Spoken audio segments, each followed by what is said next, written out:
And I saw George Clooney's movie yesterday, Up in the Air. Oh, what the fuck were you doing seeing that? Because there's a buzz on the movie. What? Yeah. Isn't it a chick flick? I don't know. Dude. I don't think it is a chick flick. I don't know what it was. Did your vagina itch during it? It was a chick flick. On Rotten Tomatoes, it's getting like 96% positive. Stop it. And I don't know if Really? I like the movie. I don't know what I saw. Positive? What? I don't know what I saw. What did you see? Maybe you could read the synopsis after the break. I'm trying to figure out this movie. Because I'm thinking. And Roland even he wrote me like, I saw Up in the Air. I love this movie. George Clooney should win an Oscar. Blah blah blah. And he was the final straw where I said, okay, I'm gonna go see this stupid movie that people are talking about. And I went yesterday, and I don't know what I saw. He's a guy that spends a lot of time traveling. Yeah, that's all I saw in the commercial for it. And he gets off on having all sorts of status. What do you mean status? Travel status. Like frequent flyer miles? All that stuff. Like Jimmy? All that stuff. Down to the hotels and what they offer, and knows how to pack, knows how to go through security. There was one funny scene where there's a security line, and he figures out which line to go on, and he chose the Asians. Because they pack light and they're very efficient. All right. But he showed like the family with the stroller. They showed the five guys that could have looked like they were Muslims. That would be pulled out of line. Who put the movie out? I don't know. Like who's? Hopefully not Lionsgate. Is there a big director? I hope it's not Lionsgate either. Believe me. I don't want to be on D-Boy's shit list. No. Man. Do you guys want to hear an interesting story about travel? I have to leave today to go to Los Angeles, and yes, I normally would pack my overnight bag. But because I'm going to be doing Wednesday and Friday on the Jay Leno show, and then going to Kansas City Saturday, I had to pack my bag that goes through security. So it's going to be a longer travel than anticipated. What's worse than somebody's fucking travel stories? They're terrible. They're never good unless I get blown in the toilet by a fucking stewardess. They're awful. No one gives a shit about Up in the Air, so we can move on from that. But I do want to defend myself. I don't think it's a chick flick. It's just a very blah movie. I don't know why. I don't know why the reviewers love this movie so much. Because you just said it. It's a blah movie, and they're blah people. From what I saw, it looked like him hooking up with some chick and talking like in that chick flick romantic comedy kind of way. Boy, does that have a bit of a twist. Oh, does it? That I did not see coming, my friend. Okay. I'll say that much. Maybe that makes it better. You're not going to see this movie. Yeah. Jimmy won't see this movie. I'll see it. You'd be surprised what I'll see. Jimmy might see this movie on a flight or something. I don't mind a Clooney movie every so often, even his stupid ones. But if this isn't a chick flick, I will see it. But if it is, oh boy, you'll have hell to pay. I don't know. Oh boy, I don't know. I really don't know. You vouch for this movie? You vouch for it? Look, man, I can see a chick flick. By the way, I don't care. But I don't know if this is a chick flick. I just hate. I don't search out chick flicks, but if there's one that's what the fuck? I just can't stand them. They're so dull, so incredibly dull. What is that goddamn movie that's out now with that fucking bore, Hugh Grant? Is he the worst? He's the worst. There is not one movie with that guy in it that I could sit through. He is a bore. He's a devil-may-care British boy. What a dullard. Just the most dull fucking movies he's in. Have you heard about the Morgans? Have you heard about the Morgans? With him and Sarah Jessica Parker. Sarah Jessica Parker and Hugh Grant. Oh, joy. Let me run out and see this one. You are absolutely correct. Was he ever in a movie that a guy cared about? No. There isn't one movie this guy was in that wasn't just a crashing bore. Here's one for you. And this is definitely a chick flick. Yeah. You got Steve Martin. Oh, God. You got that Meryl Streep. Oh, who's won a few awards. Yep, the Christmas thing. Alec Baldwin. Baldwin. That's the conflict. Because Alec Baldwin is hilarious in everything he fucking does. But he is definitely in a chick flick. Basically, he gets a divorce. He's with a young chippy. Yeah. He marries the young chippy. and now he's cheating on the young chippy with his ex-wife. If that doesn't say chick flick. Oh. I auditioned for that movie. Did you really? Yeah, that was the one. Remember I came in... Were you supposed to be Alec Baldwin? No, Meryl Streep. No, I auditioned for the part of a hospital doctor. It was one of the worst auditions I've ever done. I was so bad that I was like, can I redo that? And she's like, no, we'll just start it from in there. It was so bad. They just knew. Dude, God. I was atrocious. You wanted to be a doctor in a show? That was just the audition. And, you know, and I'm like, Jonathan, I'm not a fucking hospital, hotel doctor. I'm sorry, hotel doctor. I'm like, that's not me. No one will buy that. Everyone else in the audition room was all hotel doctory, older men with ties. I had a Savage shirt on. Doctory. I was terrible. Just a bad audition to go on. Abysmal. Well, what do you do? Because Alec Baldwin's great. Do you go and see that movie because Alec Baldwin? No, you don't sit through that. I don't think so either. You don't sit through that. I enjoyed Alec Baldwin in the preview. Smug Steve Martin, and with his that stupid look on his face. Yeah. And another one they had last night as one of the previews was Eli with Denzel Washington. And what is that? Another post-apocalyptic. One of those post the world has ended movies. What happened to the world in this one? I don't know. Meteor, radiation, Denzel Washington. bombs? It's called Eli. He's got some book that everybody wants. Happy endings? Yeah. And he fights him off with like karate. Oh, karate. I remember. And some cool fucking weaponry. Yes. And this is like, it's almost like Mad Max. Mm-hmm. A lot of Mad Max shit going on in that movie. It looks pretty cool, though. I do remember hearing something about that. It's called Eli. It's coming out soon. Hugh Grant in 9 months was watchable. That's the only movie. No. That's Puddle of AIDS. No, nothing with Hugh Grant in it was ever any good. Stephen S. from Bayshore. What's Hugh Grant's new boring movie? 4 naps and a coma? Yeah. Fucking guys battling it out. It's up in the air. Late night talk shows. Stop. Jimmy, nice segue. Oh, I'm just saying. I heard your segue. I didn't mean to. Up in the Air, yes. Jimmy tweeted that he saw Up in the Air and hated it. Now, I could tell just from the trailer that this movie But was a piece of shit. These movies. You said the same thing about Avatar. No, I didn't say about Avatar. Never said that. I said I don't think Avatar deserves to be in the position it's in, even though I haven't seen it. Okay.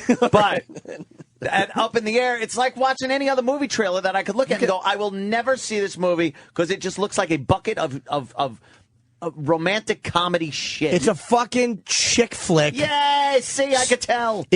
I didn't know it was a comedy until there's a scene where George Clooney falls in the lake. It's a fucking hunk of shit. And I tweeted that I couldn't believe it got 90% or that there's Oscar considerations for this film. The reviews are ridiculous on this movie. Yeah, Clooney's winning awards. It stunk. I saw Up in the Air about a month ago, and I talked about it on the show, and people were beating me up. I'm like, whoa, what the fuck? Am I missing out on something? And now Jimmy's with me, thank God. He's a motivational speaker. He's not a motivator. He does that on the side. No, I know, that's what I'm saying. It's like his side is he has the fucking, it's some backpack speak, empty your back. It's a meaningless, pointless fucking side story. You didn't like his take on the motivational It was garbage. It's an anticlimactic movie. He basically talks about a backpack, and like, you got too much in your backpack, so you got to lighten the load. Empty your backpack. It's like, shut up. Who fucking can we get it? You're the eligible Arabic-looking bachelor. You're in hotels a lot. Fuck you and your fucking frequent flyer status. The whole movie was a commercial for American Airlines and how great the Admirals Club is and how great Hilton Hotel. It was in the product placement in this movie. It was one big fucking commercial. For you idiots that thought this was a work of art. Admiral Club and Hilton just in the trailer. The fucking embarrassing product placement in this movie, and that fucking girl who played the chick that he fucks in a hotel. They have like this really horrible flirty scene where they're sitting there, and she's like a guy. She even walks like a guy to prove that she's a business gal. And they're sitting there with their cards, and they're comparing cards in the hotel. You have an American Express plan. You have the Hilton's Honor card. Yeah, but I only go with this. And it was fucking awful. They were bragging by how many cards they got and which person had the better cards and stuff. Flirty scene from all their traveling around the United States of America. But George Clooney's life is very empty. He lives his life on the road, Anthony. When he goes home to an empty apartment. Boy, if that doesn't tell you a lot about his character. Yes, and just in case we didn't know. What's the problem there? He has no furniture in his apartment when he does, go home every once in a while. He plays a guy who goes around and fires people for a living. He's one of these people that the company will hire him when they don't have the balls to fire somebody, and he's a motivational speaker on the side. So his job is to go there and fire them. And the basic push of the story is he's always on the road, and his company wants to cut down on his travel because he wants to become one of the 10 million mile people on American Airlines, where you get like a lifetime executive club status or whatever the fuck it is. And it's been a while. How many people got that status? 7, including him, because he gets it at the end of the movie. So I hope I blew it for you. Who gives a shit? And you get to fuck. Here's your big prize. You get to meet this fucking cheese dick in a mustache who works for American Airlines. That's what's his name? Who? I always forget his name. He was the fucking father in Mask.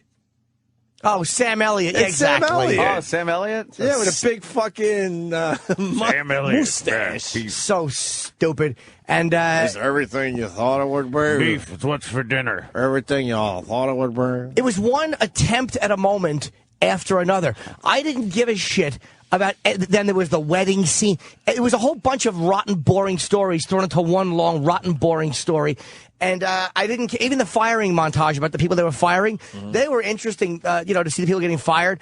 This is fucking fruity Hollywood trying to show the working class and the fired people in America how in touch with you they really are. How you're not being overlooked. God bless you, Jimmy. It was shit. Because I was like, what is the big deal about this dumb movie? And the girl who played the new young girl with the overacting awkward girl with Eddie Munster hair, and she was like, a relationship is supposed to be. Her acting was terrible. She might be good in Twilight. She was awful in this. She's ugly too. That's not. I guess she was supposed to be a plain Jane type. But it was the forced awkward girl, the overacting awkward girl. It was just awful. Mm-hmm. And people that were trashing me on Twitter for smashing this movie. They were trashing you? A bunch of these fucking man pussies thought it was great. But feel free to call in and defend it if you want. Wow. It stunk. Let's say hi to Jason in Virginia. Jason. Hey, boys. Hi, Jason. I'm pretty sure this movie was done in the 80s, and it was done right the first time, Planes, Trains, and Automobiles. Wow. That sounds just like Del Griffith. Well, it was a comedy. I mean, that was actually a real comedy. This was exactly what critics like. It was a soft, non-threatening, romantic comedy that didn't offend any of their sacred cows or sensibilities. That's why critics love this hunk of shit.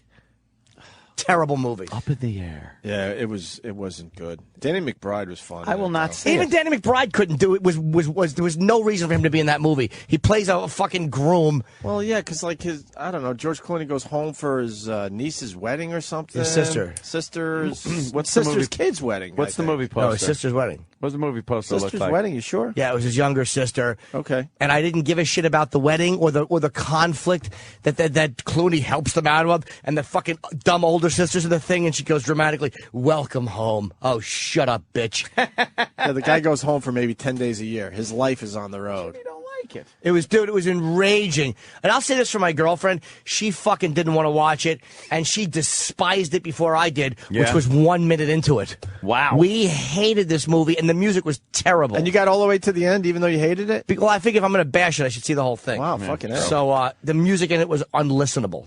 I don't know if you can. What was the music in it? I don't remember any of the songs now. Exactly. I'm trying to think. It stunk. And the montage of him looking down at individual cities. Dude, it was so embarrassing that Oh, they did that? Oh, yeah. this was a commercial, a product placement commercial for Hilton and American Airlines. And there's one line where they're talking about the cards going back and forth. And she said something about, you always fly the same. And he goes, well, there's no weakness in loyalty or whatever. He gave like some company line. It's like, oh, come on, man. Did you see Shut Did you see the twist coming? up. Yes, from about 5 minutes into the movie, I said to my girlfriend. Really? Absolutely, I saw it coming. Yes, they telegraphed that from 300 miles away. Oh, no, a heartbreak is coming. Yuck. I heard. Yeah. No, I I'm heard. just trying to protect for the listeners because we spoil way too many movies. I And then they stop listening to us. fucking blew it in my Say Now message, the ending. Good. Yeah. Let's Yeah. say hi to Johnny Welcome. Death. Johnny Death. Hey, there's not much left to say because Jimmy just covered everything. I saw it with 3 friends and 3 chicks, and the chicks hated it even worse than we did. It's a chick flick. No, but No. the women hate it as Yeah. well, which is kind of refreshing, man. Because you'd think the women would just eat up that crap. And they didn't, and for a movie called Up in the Air, I felt, oh, God, this was bad, down in the fucking dumps afterward. By the end of the movie, I was thinking to myself, what was the point of this movie? Like, I don't really understand. Was there a hidden message? What were they trying to accomplish that is getting 90% plus reviews on Rotten Tomatoes? If they were trying, I'm sorry, No, but I think that pissed me off more than anything else. What? Was why is this film in the top 5, in the top 10%, and then on every fucking list? But then you get mad. You're like, what? I guess I just don't get it, man. The guy had no life and never's going to. But it didn't matter. Fuck him. And all those people that they were firing. The movie should have been more about them. I just didn't feel anything for them. I didn't feel anything for his plight. I didn't feel anything for the new corporate awkward girl, the phony awkward girl that Hollywood loves. They love the hot.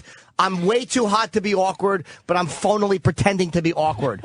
They love the fucking phony nerd image in this shitty town. How about getting a real ugly girl to play that part? Get a real fucking nerd. It was like Shallow Hal. They couldn't make a statement about beauty unless they had fucking stupid Gwyneth Paltrow make it. Get me a fucking fat pig to make this statement, you shallow cunts. They went as ugly.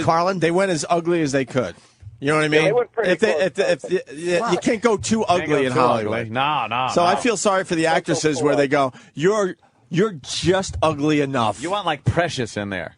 Yeah. Well, let Steve Buscemi make a statement about beauty. A lot of chicks love Steve Buscemi. You like Jason Bateman as the corporate douche boss? He was all right. I mean, and Galifianakis had like one scene. They were fine. Well, you know. Yeah, he was a non-factor, really. I mean, his scene was funny. He was one of the guys that got fired. He was okay. He did a good job with it.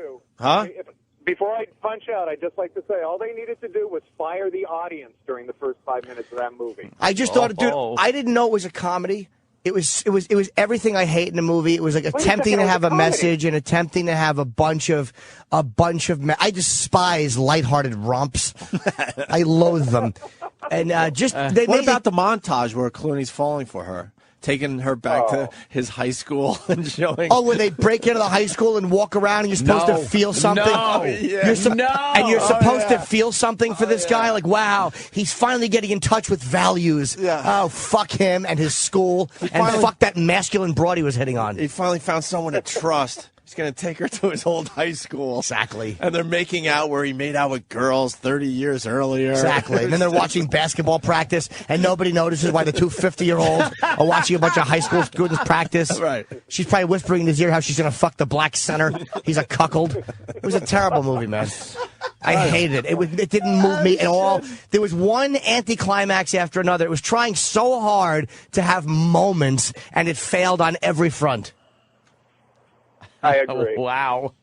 That's you fucking are so great. right on. What's that? Best review of the year, little Jimmy. Thank you. Best Yeah, I'm review with of Jimmy the year. on this one. Horrendous movie. Big time on it with Jimmy. Dude, it made me angry. I love movie critic Jimmy. I would No, love to but- do that for a living. But you know what? That was very accurate. That's very accurate. With a few funny lines in there. But it was... there was no point to the movie.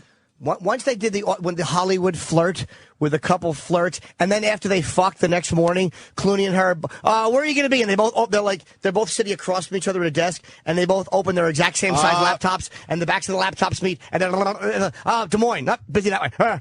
The two busy people connecting. No one interacts like that. You're missing one detail, Jimmy. What? She's wearing his shirt in the morning. Oh, I didn't catch that. Oh, God. That old It's gag. not surprising. She was fucking masculine. Hey, wow, there's a chick that travels just like the boys. Hey, I got my Amex Black Card. Hey, I got my Hilton Honors Card. And they continually show him walking to the first class line and zipping ahead of everyone. And they continually show him checking into the Hilton's Honors thing, zipping ahead of everyone. And there's one scene, you product whore fucking movie where there's a people online at the Hilton and he zips ahead of them and the girl goes, hey, what about us? And he goes, well, I'm an honors member. I check in first.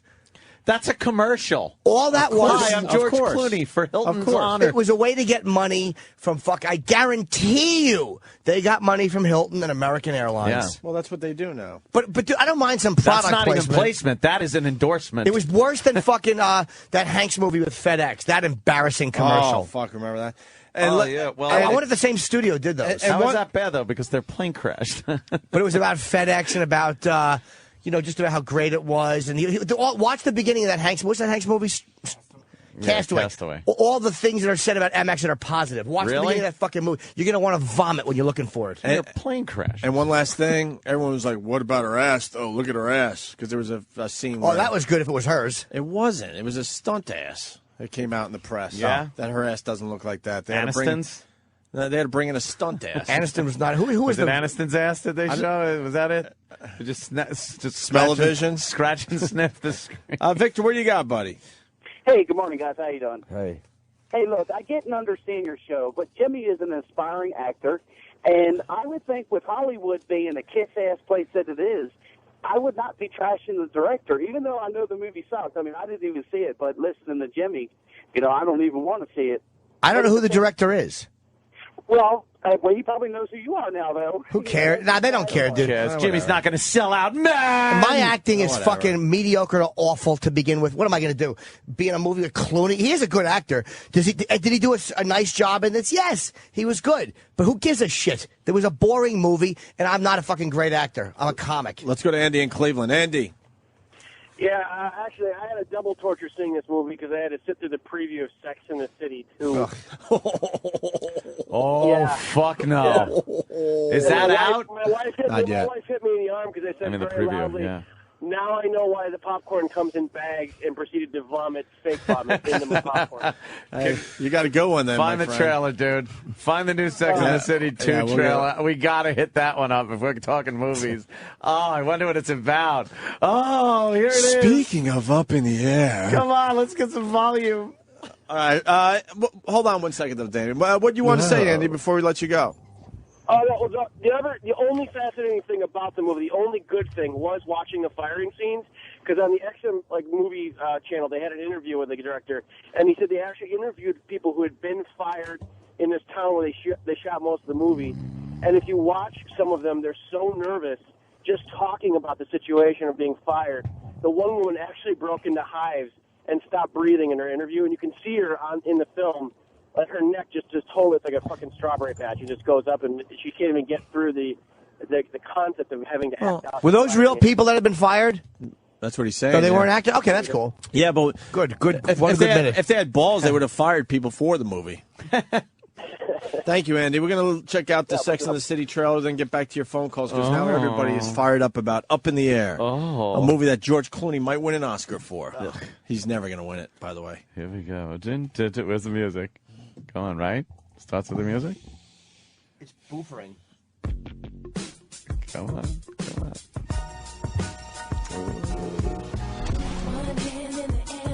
This summer, get ready to carry on. The way it's spelled is...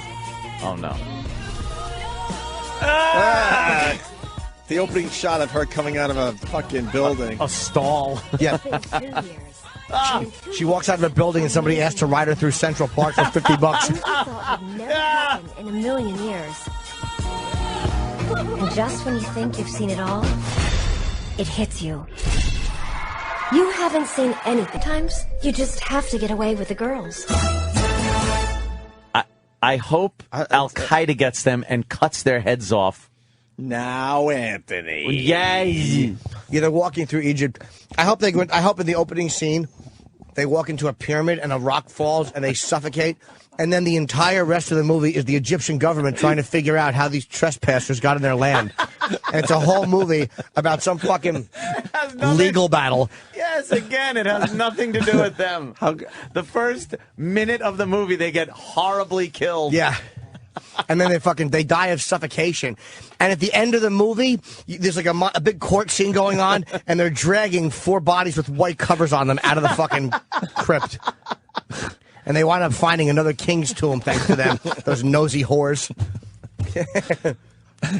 Well, they actually think that she's a mummy. King Horsaphorasis.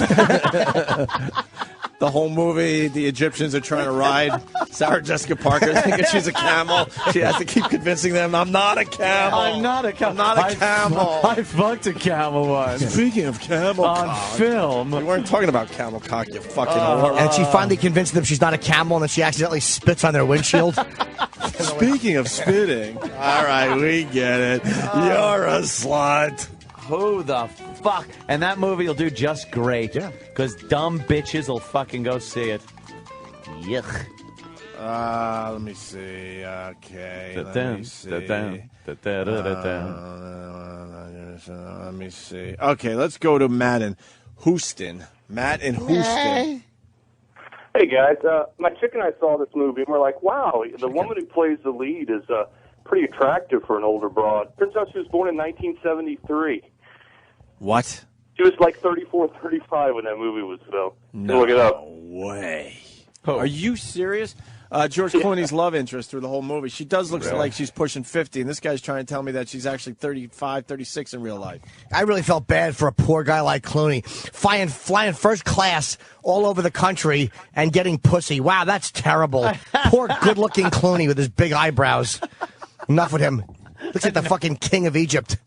Fucking creep. Enough with him. God almighty. How are you supposed to feel bad for that guy? He's finally going to find love with his 10 million first-class miles. Shut up, cunt. Let's go to Uncle Luke. Show me a guy that looks like the father from Mork and Mindy, flying coach. Show me Conrad Janis trying to get fucking pussy in Oklahoma somewhere. Then you got a story. Yeah. Uncle Luke. Hey, what's up, boys? Hey. Hey, it took a while to get going, but I did get into it, and I kind of like this. But like the end, they fucked up the ending so bad. Like it ended like 3 times, and they had a perfect time to end it. And I was like, please end. And it didn't. It just kept going. I was like, fuck, man. It was so close. I don't know. Well, Hollywood just they just wimp out with these mainstream movies. In Crazy Heart, fucking Jeff Bridges should have been dead at the end of the movie, but they had to cop that out he too. didn't? We need more people to see the movie. Then we'll discuss that one next. You just blew it. Nah, not really. Not really. Who gives a shit? No. Give me a few more days, and then we'll talk about Crazy Heart. Maybe a few more people are going to see it. But you want to talk about copping out. They've totally copped out in Crazy Heart. All right. I'm just trying to think of All right. like what could have happened there. What? At the end. Of what? Copping out. Crazy Heart. Well, I didn't see it, but I'm just trying to figure. It's a pretty good movie. Yeah? To be honest with you. It's not bad. I mean, it's a little slow, but that fucking Jeff Bridges knows how to act. That fucking guy knows how to act. Holy shit. Go see Crazy Heart, Jimmy. I will. Yeah, and then we'll discuss it. And then you guys start getting trailers. Discuss. You guys start getting some copies. Some copies, I mean. Yeah, I'm working on it. Screeners. Let's say hi to Blake in Wisconsin. Blake. But I would never see that fucking George Clooney piece of shit. I knew right away I am not fucking seeing that. But some of these movies are worth seeing just for the show, so you can beat the shit out of them. I couldn't sit through it. Honestly, if we didn't have a radio show, I wouldn't see half the stuff I do. But then you see it, so you can beat the shit out of it. Blake, what do you got, buddy? Hey, I was just calling about Jim's comment about putting real ugly people in movies. I just spent the weekend at the Mall of America. I could see ugly people anywhere I go. I'm paying money to see pretty people. There's reality TV stars all over. Really, Sarah Jessica Parker is about my limit to ugly people that I can deal with. Well, if you're paying money to see pretty people, then your level of entertainment is obviously what it is. Then don't ever if you want to pay to see pretty people. I don't want to go see ugly people at the movie theater doing it. So you enjoy looking at George Clooney on the big screen. Okay, then you want a fucking bullshit message given to you by really good-looking people pretending to understand the plight of someone who doesn't get laid, or come on, stop. No, you're right. Gwyneth Paltrow, that was a clutch fuck, but I don't know. I like Anne Hathaway. All right. I'm not saying I don't like Anne Hathaway, and I don't even say good-looking people shouldn't be in movies, but I'm just sick and tired of supposed to feel sorry for these people. You know, I don't feel sorry for any. Look at the cast of Cuckoo's Nest. If they cast that movie today, every one of those fucking mental patients, they would never cast Danny DeVito. They would never cast any of these. They would all be good-looking, fucking sulky, unshaven Hollywood types. Bunch of shit. The people getting fired and up in the air, that was some good shit. Yeah, they were all ugly. They were all ugly, I deserve sad to be fired. individuals.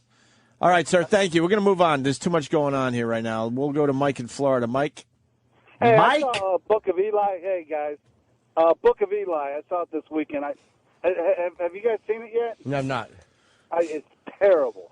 It is, huh? Is it getting bad reviews? I think it is getting bad reviews. I don't know. I mean, there's nothing even to spoil about it except for one thing, whether I don't know whether he's blind or not. No, I can't figure that the out. Book of Eli, I got confused because there's a movie out or was out or coming out soon called The Road, which was an amazing. that too. The Road was an amazing book. I was looking forward to the fucking movie. Omar from The Wire's in it. Oh, yeah. And I never saw this. It never hit my theaters, and I live in New York City. Where the fuck was this movie being shown? It was on my computer is where I saw it. But everyone does. Good. It was good. It was depressing. They did a good job giving you a feel for the post-apocalyptic world without spending a lot of money. Right. So I give them credit for that. But, I mean, it was kind of depressing, but it was a lot better than Book of Eli. I never give credit to a studio for doing something on a low budget. I don't care how much it costs. Isn't that the director doing that, though? Being able to be creative enough to do that? No, it's the studio also. If you have a cap on spending, then you have to. Oh, then fuck the studio, because there were good people in that movie. So it was like, what was a good movie? Was that Stephen King movie that Frank something? Remember the guy came in, the director came in to promote it about the. He came in and the movie was about the fog that came. The Mist. Oh, The Mist. Oh, The Mist. That was a good movie. The movie was even darker than the book, but the budget was low and the monsters were. It actually looked like a guy with monster gloves on. It was terrible. It really is. His movies, they Hey, cannot. watch it out, guys. Love you. All right, They man. can't make the monsters look good. No. In any one of his movies. I don't get it. Fuck, that was a good review on Up in the Air. I wanted more people who disagreed with me to call in because they were on Twitter, so I don't mind listening to them. Yeah, I got beat up a little bit when I first started talking Yeah, about yeah. that. When you first, if I recall, when you People were like, first you just talked don't about get that, it, man. No, when I first remember you saw it and started talking about it, I think you were giving it some kudos, my friend. I don't think so. Might have to pull the clip and hang you out to dry. I got it. I just didn't want to hear from credit for Clooney. good stuff for once, instead of just killing me all the time. No. I'm trying to think if I did now. I'm just saying, you might have gone, it was good, but I was trying. I don't know. I didn't don't remember. I didn't go all in like Jimmy did. That's for sure. But I definitely had problems. Jimmy apparently loved it. I think what I said, Ant, I think I really did say my main point about Up in the Air was, what was the point of this movie? Oh, yeah. And then No people point. were like, you don't get it, man. You don't get it, man. Ugh. Just be pussy whipped and go to a fucking chick flick and, Exactly. and like it because you have to. Let's go to Brendan in Ohio. Brendan. Hey, morning. Hi, Brendan. Hey, Danny, I love everything you do, man. You're great. I was just wondering if working with George Clooney is as good as everybody says it is, or if he's kind of a douchebag. No, he was totally cool. You know, that movie Up in the Air that I did with him, I never had met him before. And I literally walked onto the set. I Forgot you were in that. Yeah. I Fuck. love that fucking movie. Oscar-nominated movie. Huh? I forgot all about that. We haven't talked to you since then. No, that was a a great. How was that experience? It was nuts. I mean, like with guys like Clooney, like I'd never met him before. I just see him on TV, and Right. you walk onto the set, and they're like, "All right, we're like, ready for oh. your scene with Mr. Clooney," and you just have to sit down, and it's kind of hard to get into the deal, but you have to act confident. Like, yeah, I'm used to doing scenes with Clooney. This isn't a big deal. Just kind of roll with it.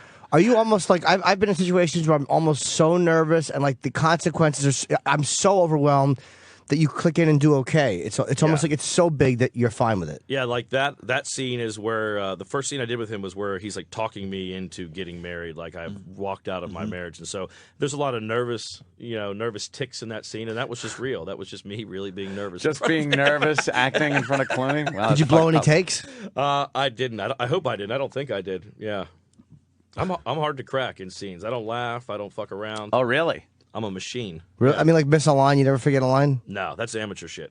Yeah. Yep. I forgot about Up in the Air. Jeez, it's a great movie. I've forgotten the lines. Huh? You forgot lines, Jimmy? In front of who, though? Whoever was looking. I mean, not that I've done very big projects. If it's Yes. in front of us, who The cares? rest of the people in community theater. No, I just it's In humiliating. front of who, though? Anyone big that we know? No, Louis C.K. Oh, okay. Jimmy's downplaying it. Well, that's the beauty of improv too. Is like if you forget a line, just throw in something else, and then it just looks like you just made a choice, as opposed to that you fucked up. Yeah. And what do you do with your hands? Just do this. You do like robot hands. do the robot Yeah. hands? Yeah, just do this over and over. Hey. I never know what to do. That's the big thing with me and every actor I talk to is when I act, I never know what to do with my hands. So I found pop locking helps. Yeah, That's what I do. pop It lock. looks real natural. It's good. Yeah. What are you going to do? What are you going to do? What Silly, are you going to do? you know what? Yeah, I should be in movies. Silly Goose writes, you deserve an Oscar. What are you going to do? You're going to ruin it. Liar, liar, pants on fire. I got to acknowledge it. So many people are calling me out right now, saying that I loved Up in the Air. I guess we might have trashed that movie when it came out. You had me doubting for a second because when you said it, I was like, oh, yeah, you were in that. We love that movie. And I went, wait. I was thinking to myself, wait, hold on. Well, I definitely liked Danny McBride in that movie. Well, who wouldn't? No, I really did. Yeah. I forgot that I didn't like the movie. I actually forgot. I would love if we could find that. I actually forgot that I didn't like that movie. You should find. I wasn't even trying to play the role of he's in, so don't do that to yourself. Right. I'm telling you, I forgot that I didn't like that movie. Is there a? I'm telling you the truth now, because everyone thought you hated it. You guys are pussies. Oh, real brave guys. You guys said Up in the Air sucked. Is there a way to find that? Yeah, I'm going through. I'm looking for it. I would love to hear Ovi's take on it just moments after saying, and I quote, I loved that movie. But I wasn't trying to do a thing. I swear know. to you. No, I forgot that I didn't like that movie. I thought it was a different movie. When you were just saying how you loved it, I was like, is that a different movie with Clooney? Or is it the one where he's on the plane with the girl and the... I really forgot. And what I was going to tell Danny McBride, his role in that movie, it almost made it seem like he was part of another movie. You know what I mean? Because all of a sudden... So you're saying it was almost as if he was in a whole different movie than that one. Meaning his movie was good. His movie was and the good. other movie was not so good. Right. As a matter of fact, let me put it to you this way. Because most of the movie was in an airplane, an airport, or a hotel room. And next thing you know, Danny McBride's getting married in a small town. So it was disconnected from the rest of the movie. Let me explain to you something. Your rant originally, and I don't remember it by details, on that movie, Up in the Air, was so effective that I have not seen the movie ever. To this day? Just based on your trashing it. I think it was more Jimmy that was trashing it. Jimmy gave it a bit of a trashing, too. I gave it a beating. I think I rode Jimmy's back on that one because I really don't remember. That's why I think Jimmy might have sucked me into this one. I did forget that Danny was in it, and I do like Danny a lot. But I wouldn't say I love the movie. I wouldn't trash it with him right here. We I did like very well, right? Some Oscar nominated for an nominations Oscar. and all that shit. So what do we know? But I really forgot that I almost liked ended the my movie. friendship with Lenny Marcus over recommending it. Are you kidding? No. It was terrible. It's awful. He's I right didn't see there. it. I'm sorry, Danny. Oh. He's looking right at us. What can I do? And he's a tremendous success. Yeah, we support Yeah, him. I'm sure. Okay. So Danny McBride, that's what we were talking about. Yes. His new movie looks like it's going to be terrific, and he was great yesterday. And all of a sudden, out of nowhere, Up in the Air came up because he was in that movie, and we forgot. And I went, oh, I loved. Oh, actually, we got the clip. Oh, okay. We make it very easy for everyone. So this is what happened yesterday with Danny McBride. Just wondered if working with George Clooney is as good as everybody says it is, or if he's kind of a douchebag. No, he was totally cool. You know, that movie Up in the Air that I did with him, I never had met him before. I did, and I literally walked onto the set. I forgot you were in that. Yeah. I Fuck. love that fucking movie. Oscar-nominated movie. Fucking liar. I forgot all about that. You're we a haven't talked to you. fucking since liar. then. I forgot about Up in the Air. Jeez, it's a great movie. You're a fucking liar. I didn't even believe what I was saying. I said it Great 4 movie. times. Yeah, it was really the worst I said it sell 4 ever. times. 4 times. 3 or 4 I love times. that movie. So that's what I said yesterday. Wow. You go back to December 8th, 2009. This is never good. Doesn't it suck? Everything is recorded. A year and 3-4 months ago, Yeah. I said this. What do we got, Ann? So we got, no one gives a shit about Up in the Air, so we can move on from that. Right away, you just fucking trashed it. Right away, you trashed it. Nobody gives a shit. Nobody gives a shit. Sounds like your favorite flick. Phony. You loved it. Nobody gives a shit. It's just a very blah movie. I don't know why. I don't know why the reviewers love. Get the fuck out of here. Well, you loved it too, didn't you? Yeah, you don't know why the reviewers loved it. You loved it. The only thing I could say, and I've said it 3 or 4 times now, I don't remember not liking the movie when I said that yesterday. I just have no recollection I didn't enjoy this movie. I want to start over. Yeah, please. What do we got, Ann? So we got, no one gives a shit about Up in the Air, so we can move on from that. It's just a very blah movie. I don't know why. I don't know why the reviewers love this movie so much. Because you just said it. It's a blah movie, and they're blah people. From what I saw, it looked like him hooking up with some chick. You're not going to see this movie. Yeah. Jimmy won't see this movie. I'll see it. You'd be surprised what I'll see. Jimmy might see this movie on a flight or something. Wow. It's just a very blah movie. So Jimmy didn't see the movie at that point, and then a month later... I guess a month later he saw Jimmy it, right? saw the movie and had this to say. And you were all in yesterday with the Up in the Air. No, I didn't say I liked it. I knew I hated the movie, and I wouldn't have said I liked it, but I wouldn't have said I hated it either. I was phony, too, by not saying I didn't like it. But I just wasn't as despicably phony as you by apparently praising it like it was Citizen Kane. That's why critics love this hunk of shit. Oh, you went right to it, didn't you? So this is, Jimmy, a month later, back in 2010. That's why critics love this hunk of shit. Terrible movie. Up in the Air. Yeah, it wasn't good. Danny McBride was fun. I will not say even Danny McBride couldn't do it. There was no reason for him to be in that movie. Thank God I saved myself a little bit, because I said that yesterday too. Opie saved himself a little bit. Jimmy, not so much. But it wasn't attacking Danny. I was just saying that there was nothing he could do in this movie. Yeah, I hated it that much. I want to play the clip from yesterday again, and I want to listen for Jimmy. Oh, right. That's true. I want to hear what Jimmy said. I did say, here's where I was slightly phony. Perhaps I was a little closer to your complete phoniness than I'd like to acknowledge. I did say, with enthusiasm, I forgot you were in that movie, which implies, through my faggoty lilt, that I enjoyed the movie. Yeah. You know what? So I was a little phony, but I was just... I didn't say it. We'll go back to yesterday again. So you heard the two clips, me and Jimmy hating the fucking movie. Yes. And now back to yesterday again with Danny McBride in studio. Just wondered if working with George Clooney is as good as everybody says it is, or if he's kind of a douchebag. No, he was totally cool. You know, that movie Up in the Air that I did with him, I never had met him before. And I literally walked onto the set. I forgot you were in that. Yeah. I love that fucking movie. Oscar-nominated movie. Huh? I forgot all about that. We haven't talked to you since then. I forgot about Up in the Air. Jeez, it's a great movie. Fucking Oscar-winning movie. I said it 3-4 times. Yeah. The fuck? You were really just like, wow, is this the best movie ever? I must have had an aneurysm or something. Oh, what happened? Jesus. Holy crap. And then it's just like, this piece of shit. Fucking phony. I love it. I'm embarrassed. Come on, that's funny.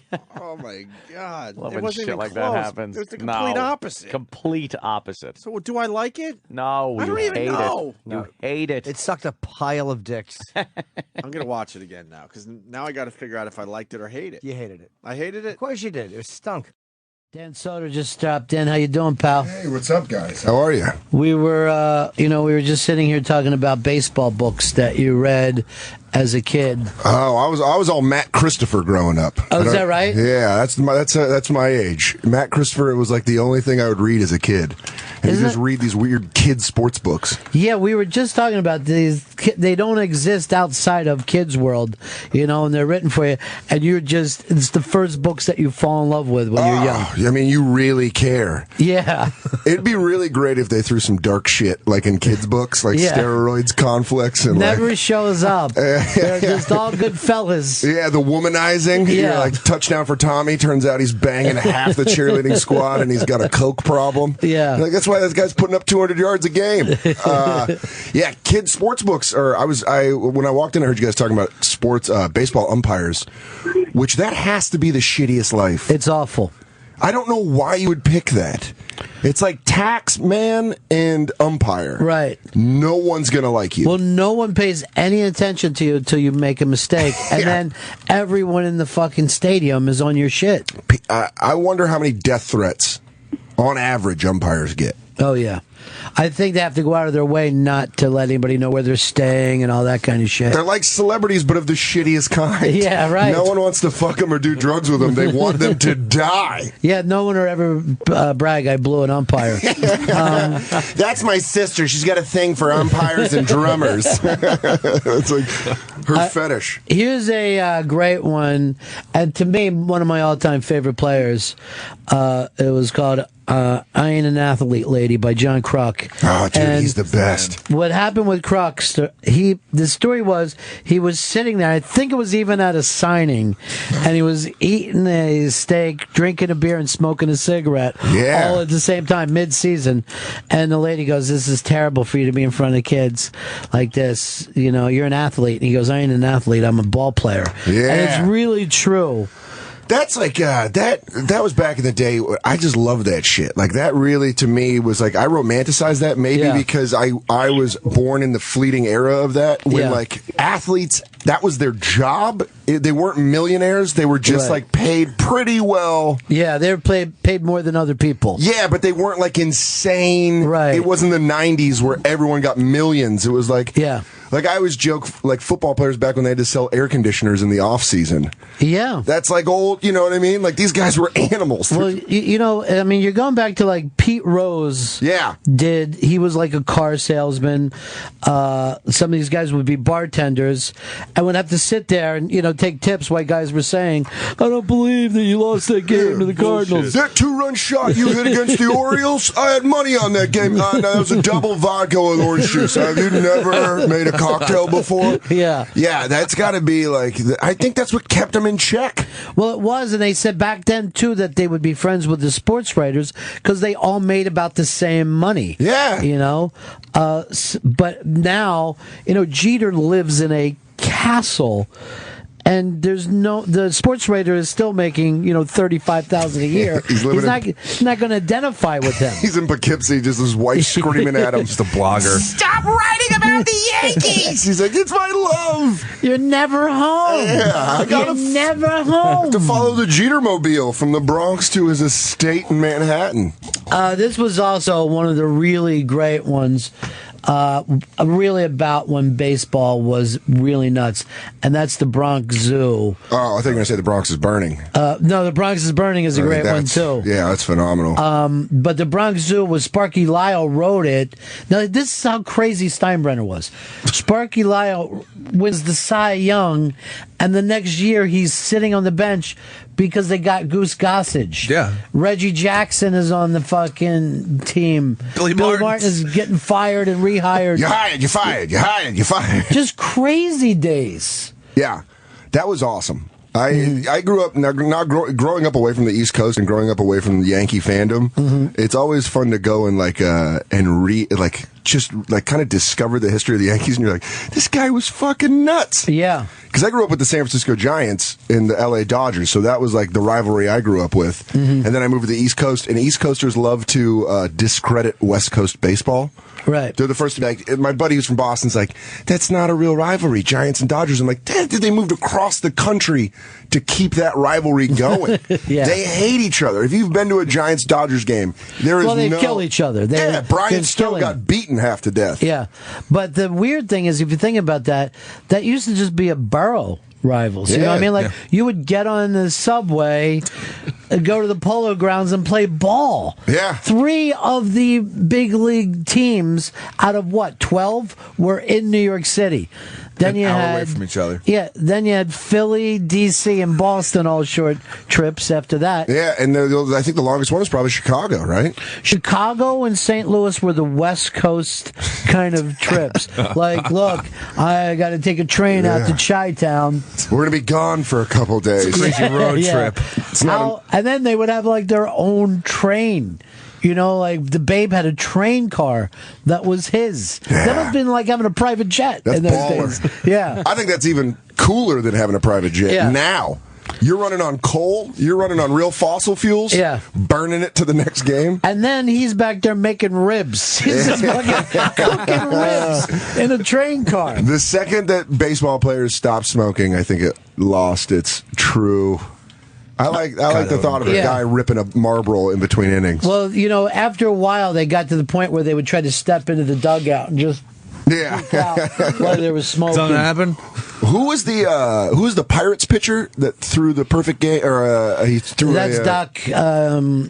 On acid. Yeah, that's Doc Ellis. That's right? what it is. And now some people said it wasn't, but we talked to him once on the phone after this when I was doing, and he said to us, and you'd have to trip to know this, but he said that the hardest thing for him was getting the ball back from the catcher because sometimes it looked like a balloon, and sometimes it looked like he was throwing a pea, and we just fell on the fucking ground. I can't imagine tripping your balls off standing at the pitching mound like, oh boy. You're not even afraid of the pitch you threw. He didn't know that he was going to play that day. Somebody got scratched, and he thought to himself, I'm going to be out in the bullpen, a nice day. Why not just drop acid? What else going on? And then he heard his name come up. That's got to be the scariest. You're just tripping. It's starting to set in. Well, everyone talks about it like, oh, he pitched a no-hitter. Can you imagine? Do you think he didn't pitch a perfect game? He threw like 12 walks in that game. There was and the weirdest thing is it wasn't on TV. Yeah. It wasn't on TV, so we can't go back and watch. Yeah, beat writers just describe it. But that would be the only times that I would go, like, I'd watch that game over and over and try to pick it apart if I could. Easily. And you know what you think about it? Him throwing it was probably, when they don't talk to the pitcher, it was probably better for him because he was probably out of his head already that he wasn't concerned about giving up a hit. I would definitely ask that at least on the PA they play some music. Yeah. I gotta have something. You know what I mean? I gotta. Does anyone have any Yes albums? Yeah. Just something to settle me in, not too aggressive. I went to the Pirates game, and I don't know if this is a new thing, but they're just playing Jefferson Airplane the entire game, and I think the pitchers were really responded well to it. Yeah. I did the Dream Week stuff where you go down and play with old players, and they are seriously some of the funniest fucking people I ever met in my life. One of my favorite YouTube clips is George Brett talking about shitting himself. Yeah. Shit myself last night. It's the way he says it. I'm like, God damn it, that's funny. Yeah. Actually, Johnny Collison told me a story about when Rusty Staub shit himself with the fucking Mets, and he said he was running, he catches the ball, and as he does it, he shits himself and just keeps running straight into the dugout.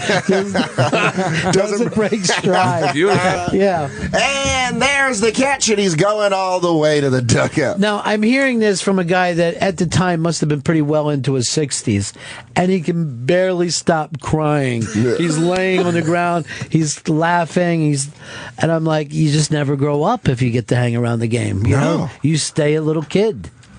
It's just, I was always so bad at baseball when it got real. Mm-hmm. I got beamed by a pitch in my ribs when I was like 9, when kids started throwing. Yeah. When you graduate to kids throwing. And this one kid could throw heat because he was long and awkward, and he put one right in my rib cage. Just screwed baseball up for me. Playing baseball for the rest of my life. You were done, just like, oh, you can get hurt playing this. Man, I got jacked in the ribs, and I was like, fuck. That, I made that first try to breathe, and I was like, I'm done. That was it. That was baseball leaving my body.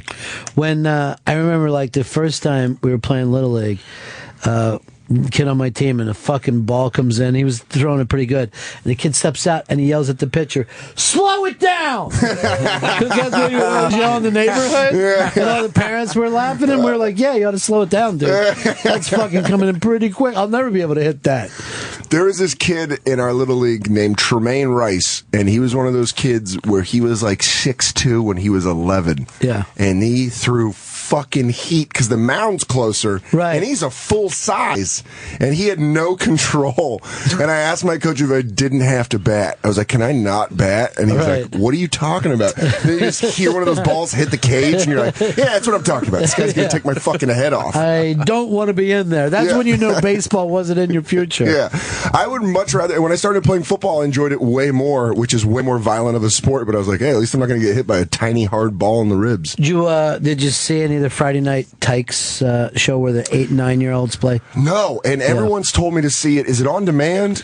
Yeah, I think so. Yeah, regular Time Warner on demand should be. It's Esquire TV I will rip channel. through that. Yeah. I will watch that. I will probably watch it all night tonight after my sets because I'm fascinated with two things. Yeah. Little League football I find hilarious, and number two, aggressive parents that push shit on their kids. Right. I find it to be the most interesting where you're like, what are you living out through your children? Yeah. In a sick, fucked up way. The weirdest thing about this is 8 and 9-year-olds, and these kids would have fucked up the kids that I played with. Yeah, I mean, they're running so many fucking plays. They treat it like no practice. Our big play was off tackle. Yeah. Who doesn't remember off tackle? Yeah. And if you got fancy, they taught you what gaps were. Yeah. Where they're like 24 off tackle, and you're like, well, that's the right side. Yeah. I'll just go to that side. You know, I read an article in Rolling Stone about all the head injuries that are starting to come out with football. And they're saying these 8 and 9-year-olds are hitting each other with the same velocity that college D1 athletes are hitting each other. They're saying that the impact of these two kids hitting, you might as well be two D1 athletes just smashing into each other. Well, I also remember at that age that they had done a piss poor job of fitting our helmets. So you would really rattle around inside that fucking helmet. And your face mask was about 4 feet away from your face. And you get little fists. And, like you learned about a fumble real quick when I could just have hands come in my face. But the funny thing is the coaches, they in their heads when they're on the show, you see that they're locked in as if they were coaching older kids. It's sad. They could not be more serious about this. Yeah, I mean, in that sense, you're like, dude, what the fuck's wrong with you? Yeah. These are children. There's something mentally wrong with you. I don't, really? You're going to bust their ass about running a soft cover too? They're 9. They don't even know what their penises do yet. Yes, their penises haven't been used for anything fun. They haven't even turned on, like the factory, that part of the factory hasn't even been opened yet. Right. And you're like, God damn it, if we run a heavy wolf blitz on the left side, I need you collapsing, even if it's a crack block. And you're like, I think Santa's a real guy. Yeah. They just fucking, I'm so excited for the show now. Well, last night they did the bringing everybody back and how did you deal with the firestorm? Because I'm going to give you a spoiler alert here. Yeah. 2 of the coaches are suspended from the league. What? Yeah. Even at the beginning of the season, guys are coming off suspensions, like entire teams for cheating. What? Yeah. Oh man, you guys are really doing a good job going of out of their building this show way up because for us. this is Texas, it's San Antonio, so they're going out of their way to, making sure some of the kids are in their district that may or may not belong there. And this one kid, and down there we played like weight leagues, 65, 75. Do you have the patches? Yeah, they play age down there, so you could be 9, and there's an offensive lineman that's got to be 125, 130 pounds at 9. That's a 300-pounder if you're an adult. And his father said that he had the kid in the mall when he was 3, and people were coming over going, listen, you're going to want to play ball with him in a couple years. Here's my card. Get in touch with us. We can make things happen. That fat boy's going to go places. Hey, I noticed your kid's a lump of shit. How do you feel about him playing guard for my little terrors team? It's the toddlers and tiaras for boys. It is exactly that. That's what it is. 100% that, where the parents want something that is the odds. It's almost like saying, I want my kid to hit the lottery. What do I got to do? Or it's even more saying, like, I'm willing to sacrifice my child's mental and physical health so that I can have a little bit of fame that I never got. Well, I think the worst thing about aging is going, I could have done things differently. So now I'm going to take this little me and make it happen. You see that with children whose parents put them in sports, and you see that with women who realize they're losing their looks too late. Like when they're in the early 40s and they're still bitches, and you're like, hey, you can't be, you're not hot anymore. Right. And Stop trying to fuck your daughter's boyfriend. It's just, it's not where you need to be. Dan Soder sitting in with us. Last time I saw you was that Voss and the Bonnie live show. You came in and crushed it. Oh, thanks. Yeah, that was the live My Wife Hates Me. And that was awesome, dude. You being the relationship therapist was fucking hilarious. Yeah, that was a lot of fun down there. Bonnie and Rich make me laugh so hard. Well, they're really good. You don't want to say this to them.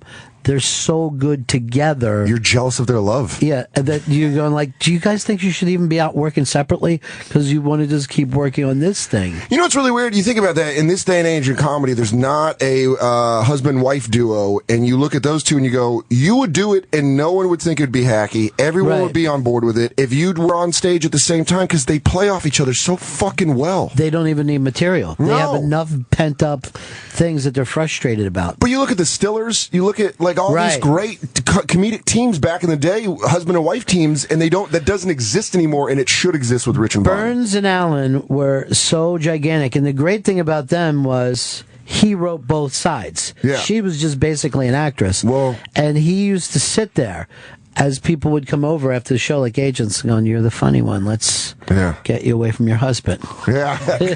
See, and in that case, I hope it'd be Bonnie writing. Richard Bonnie. But yeah, that was a real fun night, and that was hilarious, man. Watching you guys. I actually know a friend of mine has been asking about you. Oh. I don't know whether she's in South America now. Do you know what I'm talking about? No. Okay, then maybe she's just got a thing for you from afar. Oh, I appreciate it. I like knowing that people in South America. Isn't have that interest. something? Yeah, that's interesting. Yeah.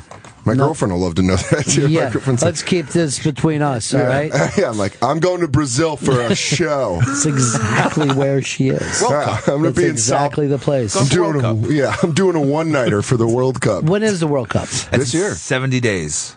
Oh, shit, you're Away? a fan. You know, 70 days. well, coming in, not into this show, but is going to do something in Town Hall. Pele is going to be there. That's pretty nice. I saw it. Yeah, there's posters up in the lobby. Yeah, Sam Jackson was here earlier. What? Yeah, you missed him this morning. Oh, man, I love Sam Jackson. Never got into soccer. World Cup I get into. Yeah, I like country against country no matter what the sport is. It's amazing. You know, that's what boxing's turning into. Right. And we got Floyd Mayweather. We got the best one. My roommate explained that because I love boxing, and it's hard to root for Floyd Mayweather sometimes. But he's like, he's an American. And I'm like, you know what? I kind of like that. You got to leave it right there. He's an American. The thing with him, you just wish he would fight more. Like, you forget. So good. Like, a year, 15 months go by, and you go like this.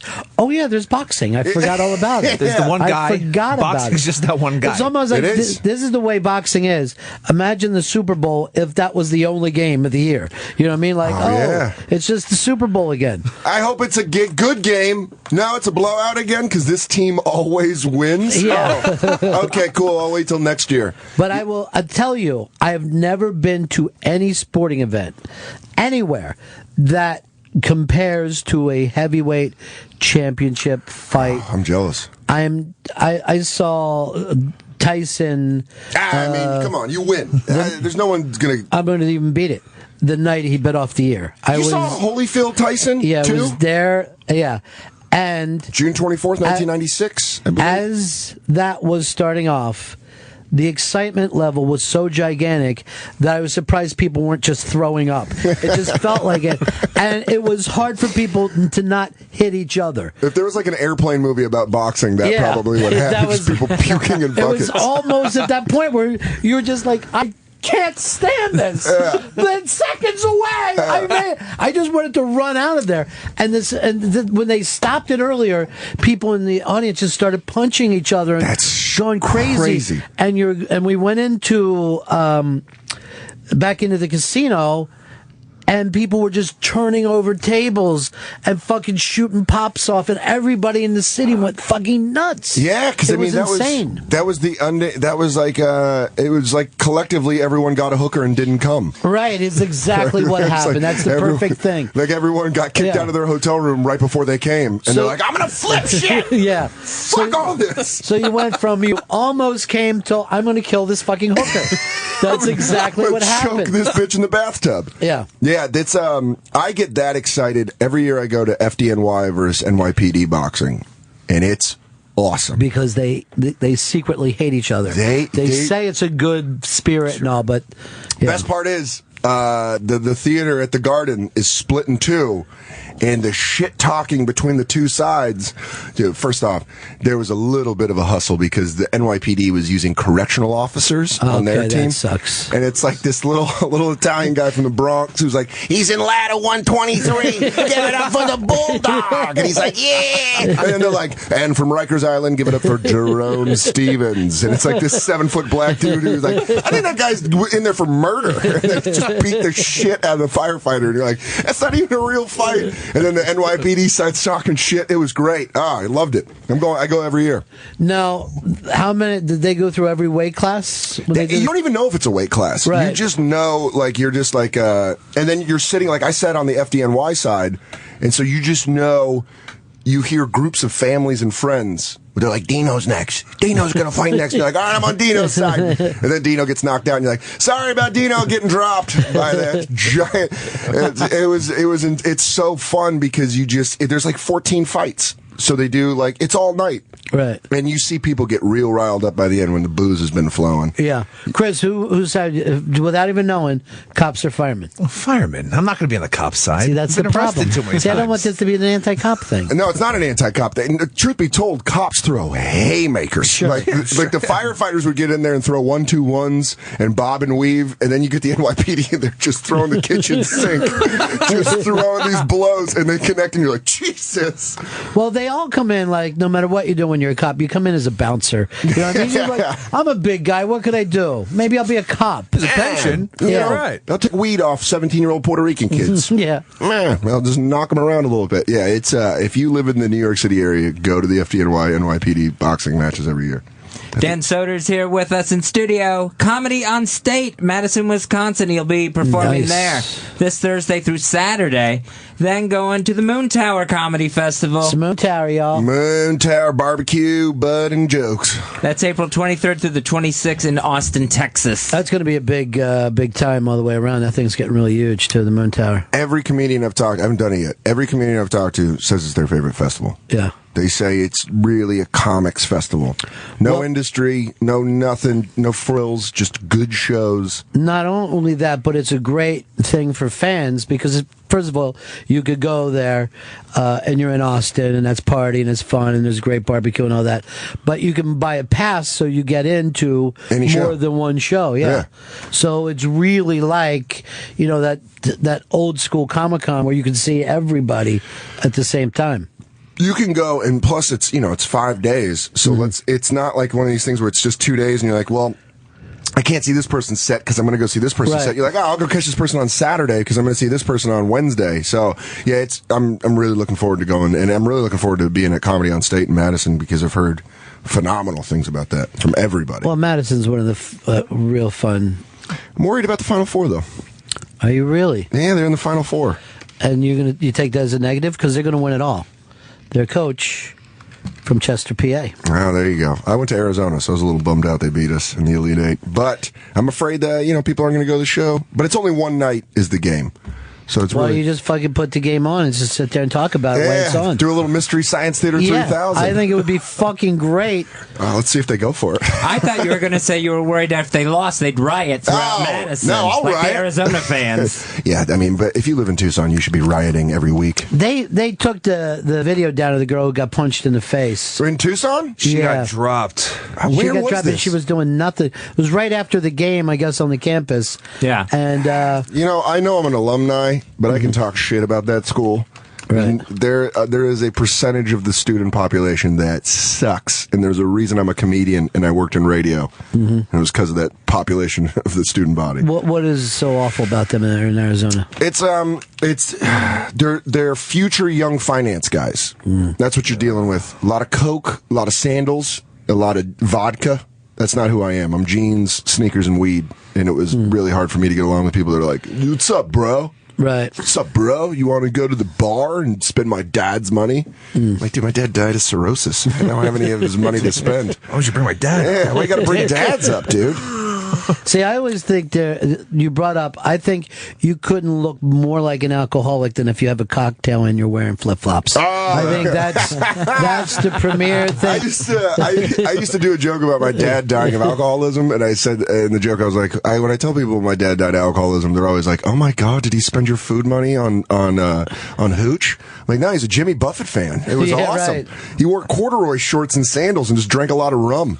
See, even before, when I drank, that thing, like if you came in and your table isn't ready and you have to stand at the bar, I think if you carry your drink from the bar to your table, I'd rather sit there and slam it than I would carry it across the room like, hi, I'm Dudley Moore. You know what I mean? It's Arthur. You just look like like you can't be without a cocktail. I can't let this leave my like you're doing a Dean Martin. Right. Like, hey, how you doing? Walking by grilling tables. Yeah, my buddy had a good point. This is when I realized I had a drinking problem was when my buddy were drinking beers and he goes, you want to know the difference between me and you? I can walk away from that beer. And I go, if you walked away from that beer, I would drink it.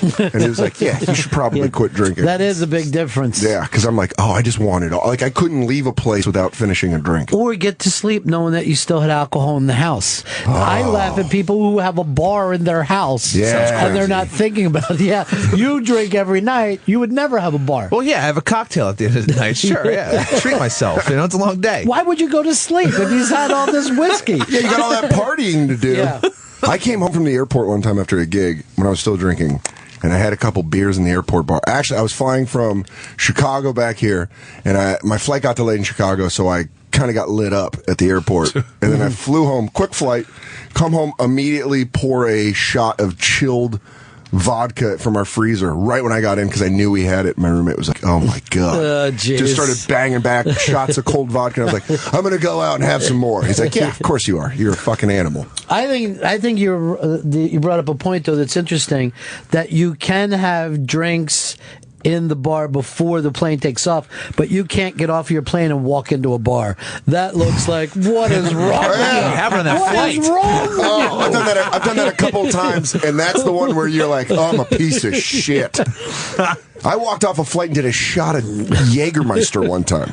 Everyone else is getting their luggage, kissing loved hugging ones. a grandma. Yeah. And you're like, hey, what do you guys got on tap? All right, I'll do that as a back. They'll hold my bag down there, won't they? It's only been 4 hours. I figure I got 4 little twirls on the little cycle before I can come back. The other thing, too, is like when you're in one of those corporate bars like that, to all act like you're watching the game and bonding over that and not the alcohol. Yeah.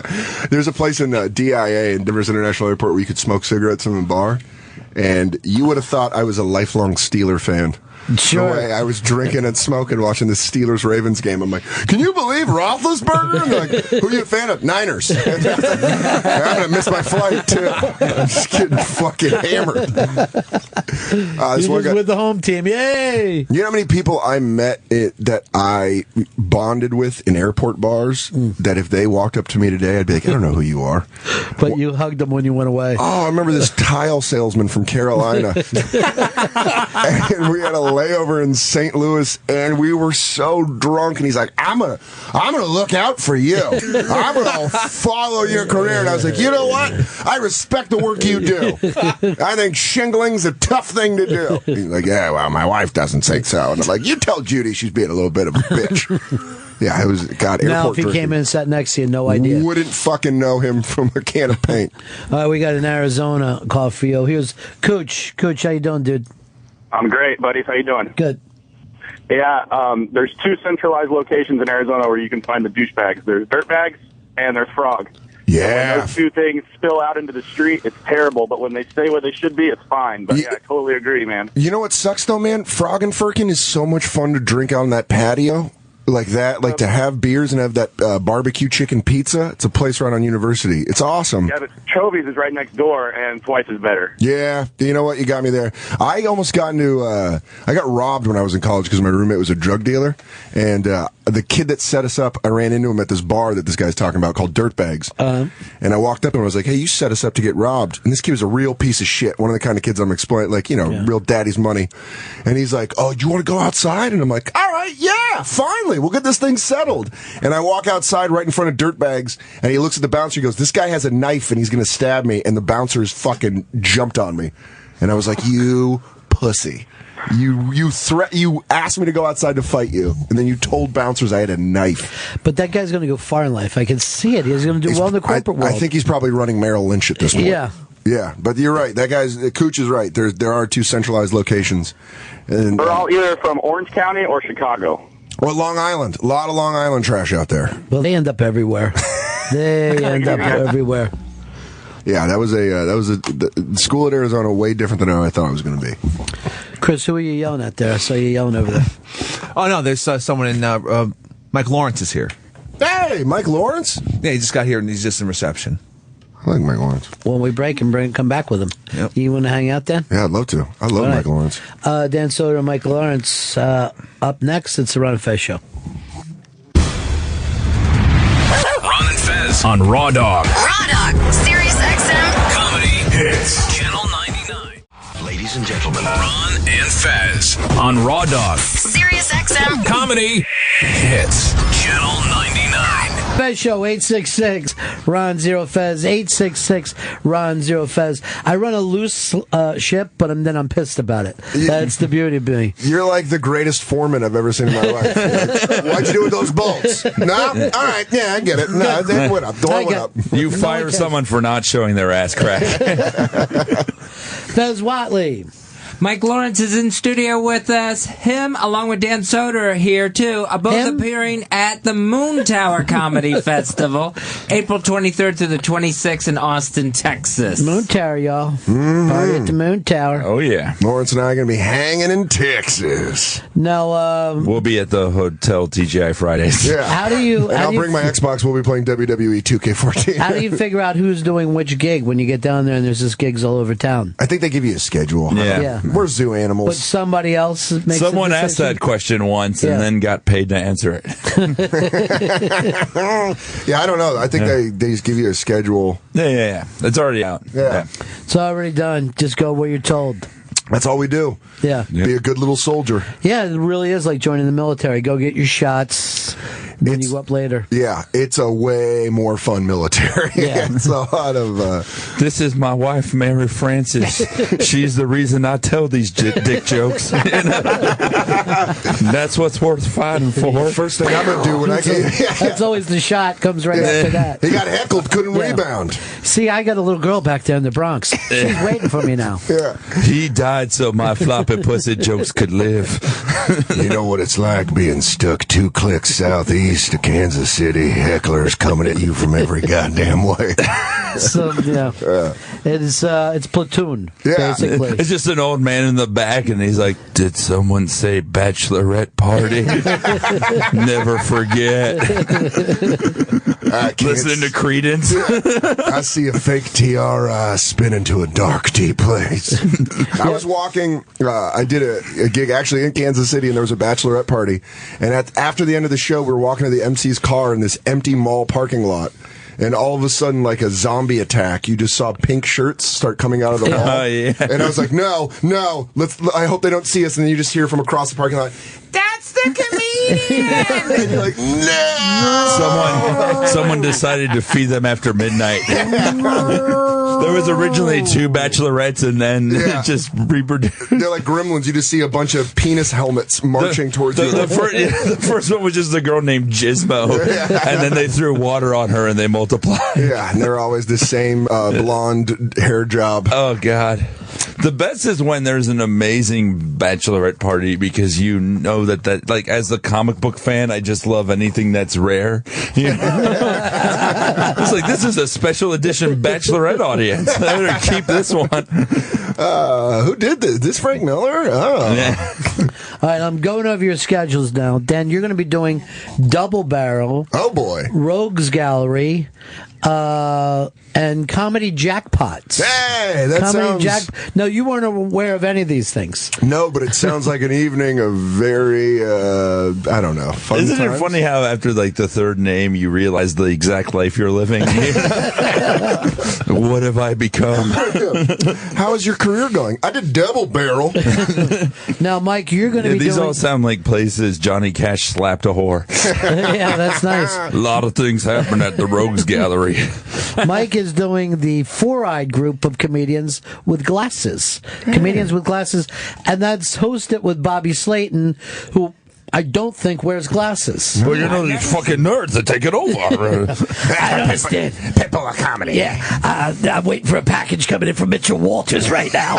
Really on a lot of a fucking strain. Where were you in '88? I'll tell you where I was in '88. I have a great Bobby Slayton story. I did the Nasty shows with him in Montreal a couple years ago, and he was hosting, and there was a large black man and an even larger white woman. Just imagine any Maury audience, and he makes fun of the black guy for 10 minutes, like the most racist, like everything Danny Aiello said in that pizza shop, and do the right thing. Just the worst. And he never said anything about her. And he gets off stage, and I was like, Bobby, I noticed that you made fun of him the whole time, but you never made fun of her. And he just looks at me and goes, what do you think I am, a fucking monster? That's great. Like, no, I do. I've been trying to get a hold of you, too, about that other thing. Sorry. Hasn't worked out.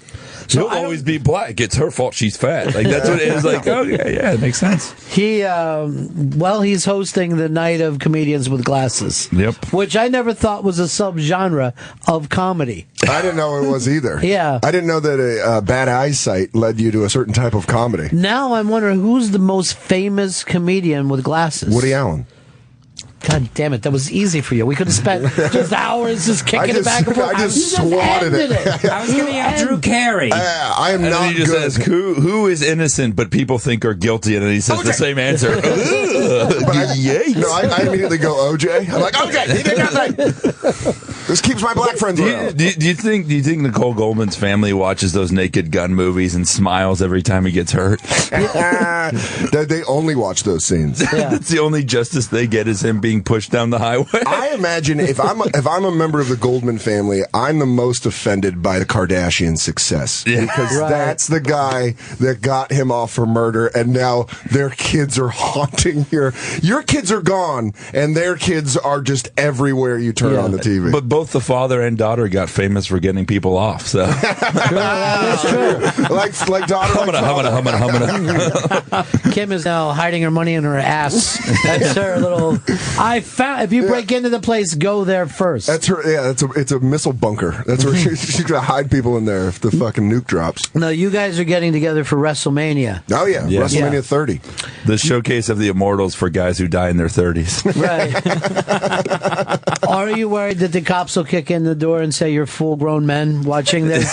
This is. I'm afraid the cops are gonna get in and go, "There's too much pussy in here." It's not just the two of you. There's a full party going on. It's a group of 10 dudes? Yeah, you could just Google up any headshot of me and it looks like my ringtone is an Amber Alert. So I realized I saw the Lego movie by myself because I knows who I am. And I mean, I fucking love wrestling. It's the best. Because I can't really listen to comedy podcasts that much. I think I'm in too deep. But I listen to wrestling podcasts all the time because it's kind of the same but different enough. Here's the thing I love about wrestling. We live in this age where it's like everything is criticized for every small part. So you put out like a movie and everyone's like, I didn't like it because of this, this, and this. Wrestling's the only thing we're like, it's ridiculous, and we can just argue about it because it's just ridiculous. Like the Daniel Bryan thing, you can just sit there and go, no, he should get a title match. And then everyone's like, fuck you. And you're like, let's just keep arguing because it's fun. But like you argue about like a book or something and you're like, well, you're just trying to argue about it. I feel like everyone likes to play Booker and think that you could run that company so much better than Vince McMahon. It's almost like a fantasy league. But see, I think that worked better when you had the two leagues. When you had now there's no defining it. You either do it Vince's way or that's it. Go fight in a bar. My question is, what do you think it would be like today had Vince not broken up the territories? Would it already have been broken up? No, it would have had to have become global and connected because everything else did. Yeah, because of the internet and cable TV. Yeah. I mean, if you look at he just saw it before anyone else. The same time he was doing that, Holiday Inns, the McDonald's were doing it. I mean, it was just a business plan, franchising. More than it was a love of the sport. I mean, how brilliant was like if you watch that '80s stuff, you realize every single guy there, from Hulk Hogan to SD Jones, was a headliner somewhere. Yeah. They were all headliners. Yeah. The guy in the first match and the guy in the last match had all been the head of a territory. But here's the weird thing. Vince used to bring them in and act like they had no past whatsoever. I love that. Was the Flair brilliant would way to come do in it. and what they call him, the champion or something. They'd black out. They'd black out when he's the talking belt. about fucking Elizabeth, it's the best. It's like, I got these pictures of her right in Space Mountain. Those Photoshop pictures. Ric Flair to me is the Mad Hatter from Alice in Wonderland. A very merry young birthday to you. I didn't know what Photoshop was, so I just assumed those pictures were real. and then they're like, hey, those are doctored. And I'm like, what does that mean? What did Randy Savage say about those pictures? He was like, yeah, I could do a lot better job now. And I got the Photoshop on my phone. Yeah. Doing my new character, Big J, and I can't stop doing it. And I did it a little on the Not Sam After Show, but it's Macho Man getting subtly racist about people moving in. He's like, yeah, first, first they hike up the rent. Yeah. And you start looking around and you notice, a lot more people in the streets. A lot of undesirables. Yeah. Next thing you know, crime's at an all-time high. They need to stay in their own neighborhoods. Yeah. What they will do Please bury the property values. Williamsburg shall rest in peace. I watched that Kane video that Saint Germain set out about 4 times yesterday. Fat Republican pallbearer was it was the best. Because he was originally just like a mortician, and then he just becomes a fat Republican like in the late 80s. We've got to do something about this Medicare. Who was he first, Fez? What was his name? Percy Pringle III. That's what he was down in Florida? In Florida, and then out with the Von Erichs in Texas. You guys are Florida guys, right? Yeah, me too. Where at? South Florida, Fort Lauderdale. Well, Lauderdale, you're missing there's a comedy festival down there right now. South Beach. Yeah, Gurian just called us with a bomb I don't know, it was 30 minutes ago, but you got out there just to do comedy? Yeah, I grew up there. I worked at a McDonald's for 7.5 years. I lived in a trailer park. My mom was a stand-up comic, and I lived there until I was 23, and I moved here. Damn, you're a Tom Waits song. Yeah. Will I see you tonight at the Mickey D's? Shutting down the French fryer. Letting mom know she got a new joke. I literally, at this point when I talk about my life, I just do it in the rapid fire origin story. Bit by radioactive spider, dead uncle. Power, responsibility, redhead supermodel. I fuck sometimes. And then I moved here. I met Dan the first week I was in New York. Yeah, and it was my first week in New York too. At the New York Comedy Club open mic at 5 p.m. on Mondays. The place where dreams die or miscarry. Yeah. Now, this was the first gay experience for both of you guys? Yeah, that was the first time we've ever tugged another man off. Just being in the big city together? We just hugged each other. We just hugged each other and told each other our favorite fat wrestler. I was like, Kamala, and he was like Yokozuna. I was like, one man gang. Good choice. Thank you. I think it was the one man gangbang. And I'm going to go tugboat. Tugboat? You're going to go? By the way. The Shockmaster. I got and Typhoon. Yeah. I found my favorite wrestling promo of all time. 91 SummerSlam, Legion of Doom, Hawks promo is my favorite thing ever. I don't think I can find a promo that gets me as excited as Hawks from SummerSlam 91. What did he do? The match was Bushwhackers versus Natural Disasters with Andre in their corner, and Andre was in a real bad way. He had the hand crutches, and he kept having to act like he'd be like, the Bushwhackers, they're gonna come for you, and then they did a thing where Typhoon and Earthquake demolish the Bushwhackers and then start walking around the ring towards Andre, and then LOD comes out and stops him. So later in the pay-per-view, they're trying to cut a promo about the Nasty Boys, but they just talk about the Natural Disasters, and Hawk does his Minnesota. You forget Hawk's from Minnesota, but he does the Animal does the "To 'em, Hawk." He goes, "Well, it seems to me that the Natural Disasters just bit off a little more than they can chew," and then he just goes through this cocaine-fueled rant. Rumble 92, there's a great one where Hawk's talking about the natural disasters, and then we seem like we got two fellas that want to throw their weight around, don't you know? Well, we like doing that too. Yeah, well, he's got the greatest line because he somehow comes back in SummerSlam 91 to the Nasty Boys, and he's like, "Nasty Boys, when we're done with you, you're going to be the Patsy Boys." Because there's boys, there's men, and there's monsters. What a run. And it's like, I showed it to this other comic in San Francisco. He's like, "That's the fucking shit." I was like, "Yeah, it's the greatest." What if he was like, "There's boys, there's men, and there's boys to men," which is my Motown Philly back again. I will make love to you. You're going to be at the end of the road. Dan Soder's here in studio with us. Comedy on State in Madison, Wisconsin. That's this Thursday through Saturday. Then appearing at the Moon Tower Comedy Festival, April 23rd and 26th. Mike Lawrence is here, also going to be at the Moon Tower Comedy Festival, and he's got his podcast, Nerd of Mouth, on cavecomedyradio.com. See, I'm going to, since you brought up the Bushwhackers, I'm going to fuck with you with this. Yeah. We used to know them when they had a bar/restaurant, and you could go over and hang with them, and then they always used to come by in the morning with food for me, like, Ron, we really got to push this. You know, they would just have coolers, like it's not working as good as I thought it was going to. They really thought they were going to parlay this We thing. really thought Luke's wings were going to take off. It really is weird talking. What's that? What was the name of it? Bushwhacker Steakhouse. Yeah, Bushwhackers. It's weird talking to Ron and not seeing you with rubber bands on the side of your. Yeah. You have a very Albano-esque. Yeah, you're like Captain Lou. Yeah, I am the Captain Lou of radio. Yeah, that's awesome. Can you just start yelling at whiny girls from Queens? So these guys, when wrestling was come to town, everybody would go there and eat and drink for free during the short time that they had that place. That's the worst idea. Yeah. I went there one night. I was there in the private dining room. All the WWF superstars at the time are in there. Stone Cold had just done the Stone Cold gimmick. You know, he was there at a table with his wife by themselves. Everyone else eating in really long tables and just being harassed by the other wrestlers. Stone Cold was. Comes in, people are screaming, "Hey, Baldy! Hey, Baldy!" They start throwing French fries and baked potatoes at him. Holy shit! Across the dining room, Stone Cold doesn't lift his eyes up from his meal.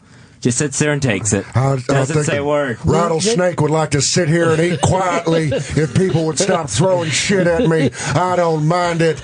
My favorite interview is he keeps kayfabe alive when he interviews Bret Hart, and it makes me laugh. I go back and listen to it. Because he's like, Bret, you were growing up, you heard men down in the dungeon getting stretched out. And you're like, I don't think that really was a real thing. You talk about your mozzarella sticks and your jalapeno poppers. Austin 316 says, I just finished my abs. And then him and the missus just kind of slinked out of the place. And that was it. That was it. Before he got big, right?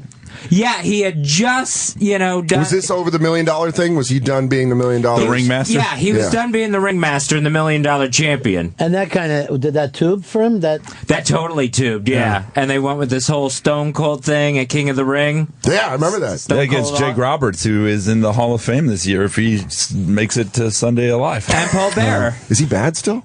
Goes in this year. No, he cleaned up. Yeah. He's recancered. Oh, man. Yeah. That sucks. There are some snakes that you can't get rid of in the jungle. He's the best ever. He never got a belt. The fact that he never got a belt is he shouldn't have. He didn't need it. He didn't Some want guys, one, yeah. The thing is, like, that's how great that era was. That there was like 12 guys who could be champions now and would be and weren't, and he was his own feuds. Well, Jake was always very relaxed in the ring. There was not a lot of lay down in the corner. He'd sit in the corner. He'd sit in the corner, and even his finishing mood was like, let's just relax for a while. Hey, you want to take a nap together? Did you ever see I think it's the greatest wrestling promo of all time when he slaps Elizabeth. Oh, man. And he afterwards, I think Mean Gene is there, and he goes, I would pay to do that again. And he goes, I could take her and cultivate her into something even I could want.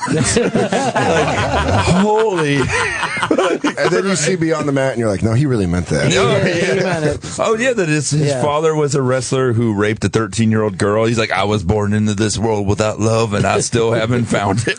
Yeah, well, then his dad goes, yeah, I love him. I still do love him. Like, no, you don't. No, you don't. Grizzly Smith. Yeah. That's who it was? That's his dad, Grizzly Smith, the wrestler. That's like worse than the Karl Malone thing. And his sister was a wrestler, too, Rockin' Robin. I did not know that. And his brother. Yeah, Sam Houston. Yeah, the whole family wrestled. I didn't know that Rockin' Robin, one of the, she won the title of WrestleMania 1, right? Yeah, she was the one. No, that was Wendy Richter. Yeah. Okay. Who was Rockin' Robin exactly? She, I think she finally won the title, but that was after like Moolah had dropped it. Wendy Richter was the original screw job against Moolah as the Spider Lady. That she didn't want to lose, and they rang the bell early. That can't be it, is it? Is that Rockin' Robin? This is Rockin' Robin. Yeah, she looks like Jake. Yeah. I look like Jake in a onesie. It's the same mullet haircut. She is not rocking at all. Fez, change that to we all had. Let's not act like they were weird. A snake. I meant the Smith Roberts family. A snake can change its genitals, but it's still a snake. Right now, she looks at like a lady that works at a tow yard. She looks like I need to see your driver's license and proof of ownership. She looks like if 1985 was a person. Like the inside of her vagina flaps just say no on them. Or if hepatitis was a person. In 1985. Yeah. So do you guys care as much about the wrestling that you're going to be seeing this Sunday? Do you care? Here's the way I look at it. I am somewhat. I watch every WrestleMania, but that's about it. And I'll watch Raw. I record Raw and I'll watch it. But I'm not like, I think you're much more of a devoted. You know what? I can listen to people talk about wrestling forever, but I can only watch it so much. Like, I love the culture of it more than the actual matches. The promos are my favorite part. Yeah. Right. But I'm excited. I mean, the main guy is a fucking bearded dude that no one thought would succeed, so I have a little emotional attachment. There's that nerd thing that you have. The storyline that they have going right now for any comedian resonates so deeply and so beautifully. Triple H is basically the club booker who gives you the mean email after you send avails. And it's you want to see that guy get his ass kicked, where he literally went on TV and said, Daniel Bryan is a B+ player and doesn't deserve to be a star. Like, that's fucking, like, that's great. Yeah, and he means it. And you hear that, and you're right. Being a comedian, that is so everyone in the industry, it's like, we think you're funny. We like you. We just don't think this is it for you. Oh yeah, I mean, the way that I've been rejected for it's amazing. I literally less than a year ago, I had someone tell me that as long as I look like I do, I will never be on TV. Yeah. The month after I filmed my Comedy Central half hour.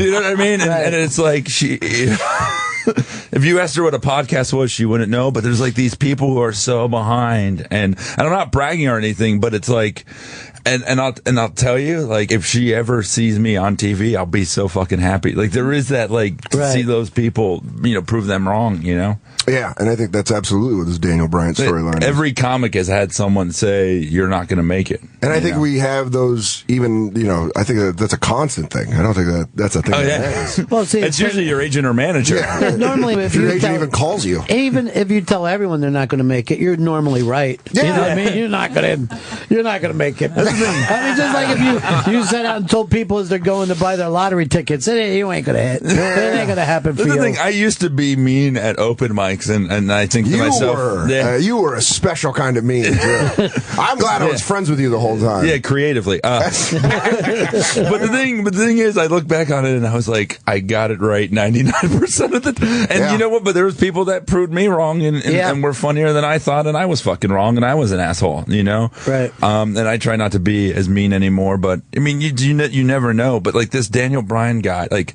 I listened to a podcast with him. He worked at a Wendy's. Yeah. He worked at a KB toy store. All right, we get it. Yeah.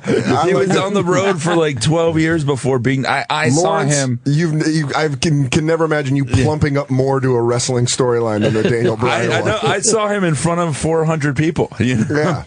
That's the real shit. So you want to see him get over it this week? You want this to be his time in the sun? It deserves to be. And it's an 8-month storyline, which usually doesn't happen anymore in the WWE. No. They spent 8 months building this guy up. It's really you can. if you really want to go back, you could say it's like a 3.5 year storylines because he got fired like 3 months after joining the company. Then he loses at Mania 2. I would say the actual storyline starts 2 years ago when he lost to Sheamus in the opening match in 18 seconds. That's when it really, and that's when the yes chants really took off because they gave us something that we didn't want. Do you think CM Punk comes back this Sunday? No. And I hope he doesn't. I'm glad that he left for himself. I think what he did is amazing, and I applaud him. As a wrestling fan and a performer, I feel very conflicted because I know that this network is fucking over these guys financially, and I think CM Punk took a stand against that, and I applaud. As someone who I've protested the UCB and other places that don't pay. It's really, I feel conflicted giving WWE my money because these guys are all going to get screwed with the buy rates and all that. Yeah. And they're just having to work harder. They're just making all this extra content. I didn't even think about that. I don't even think these dudes are getting compensated more for the work they're already doing. That's how dumb of a consumer I am. Well, it's a one company town now. Yeah. There's nothing you can do. They have no choice. And this guy left, and he has enough money to be set for life, and he doesn't need it. And, and people are like, oh, he owes the fans. No, he doesn't, And if he's hurt and if he's fatigued, then leave and have a good life. That's a good point. But you got to look at performers as people sometimes. Or not. Yeah. But, you guys both work in the thing where no one walks away. No one walks away from comedy. I can't think of one person. My mom. I saw a guy recently that did, that I knew when I first moved here. And he looked at me and he was like, hey. I was like, how you doing? He's like, I don't do it anymore. And I was like, okay, I don't really care. And he's like, it was like this weird conversation. I meant to say successful people. I was looking up the CM Punk of comedy. I don't think, you definitely can't do mom. That. But I think they, I think the people that do walk away from it that are successful have the success. The thing that bugs me the most are the people that are on something else successful and then just do stand up to make money. But you're like, please don't do that. It's a public appearance that you don't have to work for. That's all. It's an easy way to, make money for an hour and sell merch without that much effort. No real physical labor. But has anyone ever come out of that and done it well? No. Like you're like... There's never been, Dustin Diamond isn't doing an HBO special. How sad it is? I agree with you, but I'm like, but I want to open for these people. That's comedy in a nutshell. I hope this doesn't damage my relationship with them. Hey, Dustin, I don't believe what that asshole says. No, I agree as Andre the Giant is good. It's like he was in the room, but no, fuck that guy. then Dustin will go to Denny's after, and you can pick my brain for material. Oh, yeah. God. To me, that's just that's like when people do that, that's the equivalent of a professional athlete when he tries to get into wrestling. I mean, there is... Where you're like, hey, Rodman, don't. You're going to look stupid. There is the thing about, and it is that you can't not sound bitter when you're like paying dues, but paying dues does make you better. Having to start off at 2-minute open mics and then 5-minute ones and then 10-minute sets and then featuring and headlining and MC, all of that stuff. If you just start off as a headliner with an audience already that's there to see you, I think it's really hard to develop a comedic voice. Sure. Because people are just there because they saw you in the shiny box and everyone's all excited. He's got to be funny. He's on TV. Yeah. He's got to do this. You're like, no, he doesn't have the tools to fucking execute this. Comedy, it isn't the art of writing, it's the art of rewriting. You know, it's not about the funny thoughts you come up with, it's how you refine them, and it's like, I don't know anyone who just... If you want comedy without refinement, go watch improv. I mean, and it's there for you, and they're making shit up, and some of it's great. But you're absolutely right. It's so funny. You can have a joke going that's okay for about 3 weeks, and then you find one little adjustment you make, and all of a sudden it's a fucking killer bit, and you're like, I didn't even know if I just adjusted it that much. But you're right, off the top of the head, you can say some funny shit, but now everyone's doing the crowd work thing, and that's gaining again. Yeah, that's fine. I won't. That's a different pond. Yeah, and some of that Q Q&As. Like that's so weird to me. Very strange. If you pay to see a headliner and they do 20 minutes of Q&A just to fill the time, I mean, but you didn't direct Avengers. I don't want to fucking talk to you about. And here's you need more than 20 minutes with Joss Whedon. But the thing is that once you like the industry, like if people get hot off certain things and the demand is there before the supply is ready, then like you're kind of at an impasse, you know? Hey. It's like if people are like, I want to give this guy money, even though that guy's a year in, like you're just gonna throw him out there. And some of those dudes do get better, and some of them really do take it seriously, and you know. But the ones that don't, you can tell, because they're not the ones at the bar shows in Brooklyn on Wednesday where you're just trying to work out a new 5-minute chunk. You don't see them out there. You don't see them in the gym. You just see them. They're like, hey, Tuscaloosa State University, 7,000 kids come see me. And you're like, what are they going to? They're going to see dog shit. That's what they're going to see. Well, that's what they don't get. Like Jim Gaffigan isn't like running around performing for 50 people a night because he thinks it's fun. It's because he knows his job is to do those theaters, and he wants to do them the best that he can. Yeah, Louis doesn't pop in to have his ego stroked. Louis pops in to do a 10-minute set because he's got a new bit that he's got to, work out the wrinkles in it. But according to Facebook, he pops in to have everyone else in the room's ego stroked. You and me are the only two that Louis hasn't complimented. you just read on Facebook, you're like, God damn it, Louis, I guess I'm the only comic Louis doesn't like. Dedicate 2 rape jokes to me. I was in the hospital. He's like, I'll do it, slugger. Mike Lawrence is in with us, and the Avengers shirt is the most off-putting color of orange I've ever seen in my life. It's a Macho Madness color. Yeah, I wouldn't even use that in a headband. You can tell the comic book shirt fits me because my stomach is kind of peeking out of it going, hello! But that is the kind of orange that could set off mental patients. Where they just start to get crazy for no reason. Well, oh my God, what's that shirt? And they just grab something sharp. Orange is not the new black, I guess. Yeah. You love comic books still. Oh, absolutely, man. I'm so pumped for Captain America 2. Did you say it yet? Or no, it comes out Friday. Oh, okay. You going Thursday night? I probably will. Yeah, I did see. Have you seen The Raid 2? No, I haven't seen that. Raid 2. That might be one of the best movies I've ever seen. Everyone's saying that. Is it on? What's it on? Netflix? It just came out in theaters. Okay. The first Raid might be on Netflix.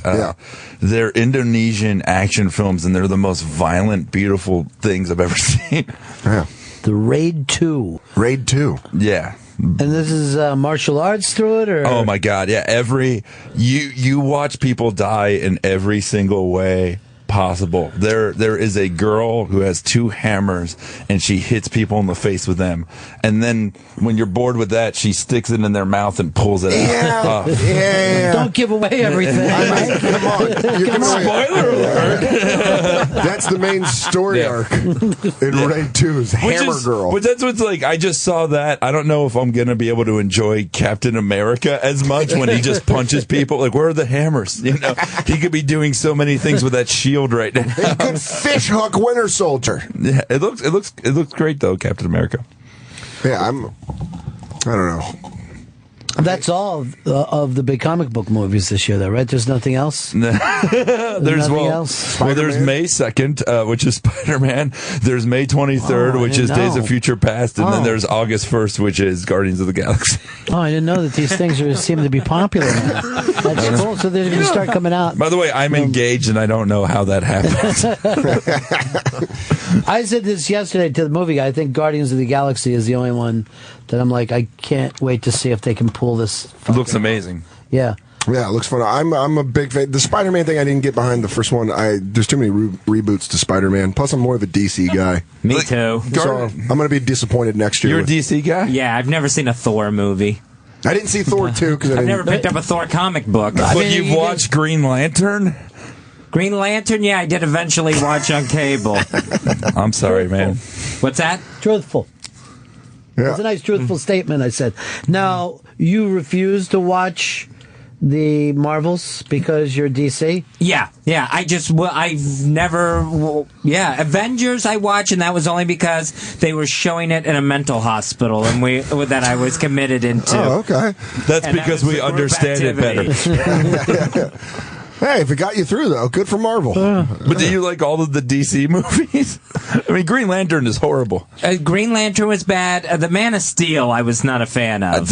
I emotionally... I think I hate that movie more than I've ever hated anything in my life. Would you guys like it better if we just got around to call him the Steel Man instead of the Man of Steel? That kind of language isn't used anymore. Yeah. It's disgusting. That movie is everything that's wrong with modern society. Wow. Yeah, and I mean that. I would probably say our foreign policies on how we treat people. They made a Superman movie for people who used to beat the shit out of me for liking Superman. That's what it is. It's literally people are like, Superman's a queer and the world don't work, and that's who they made it for. Like people who drink Mountain Dew and listen to Papa Roach every day. It's disgusting. He doesn't save people. He's an asshole.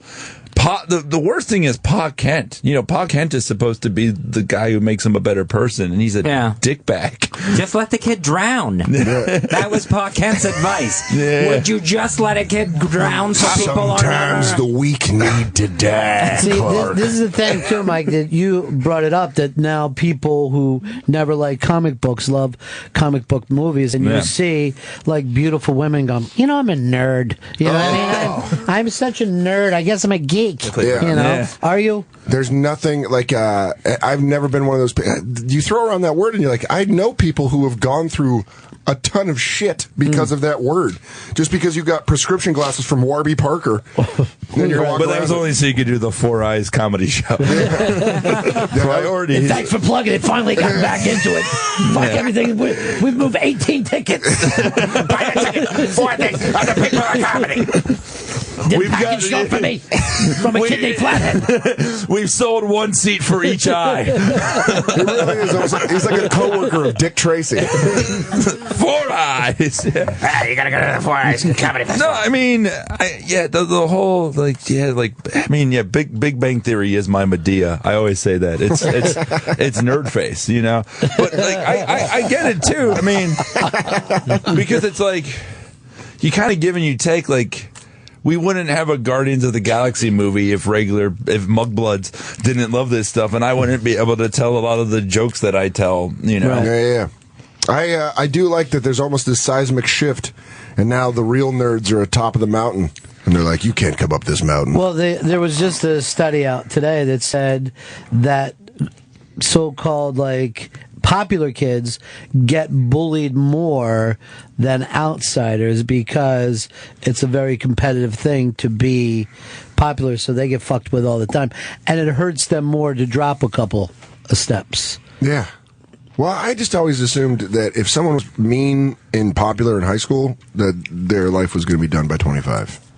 That's where they would have peaked. Yeah, they peaked. They peaked in high school. I can't imagine popularity being a thing anymore with kids on their phones all the time. Yeah. But see, they're trying to be popular on their phone. Yeah. That's the fucking problem. How many followers or whatever the hell they have, and they freak out over it. Do they? Yeah. If someone writes something bad about them on some message board, they're fucked from it and they think about killing themselves. Jesus. Oh, there's a lot of that shaming. Well, that is the one thing. Bullying is 24 hours now. Yeah.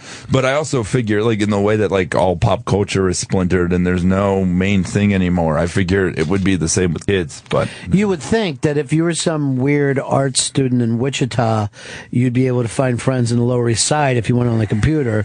You know what I mean? Like, before it was like, someday I'm going to move out of here. But now you can just go, found the clique I'm hanging out with online. Where's all the great music going to come from? Because it used to be like I was a misunderstood kid in Lawrence, Kansas, and then I got into punk rock because I found a CD. It's France and they wear robot helmets. Yeah. Right. God Yeah. damn it.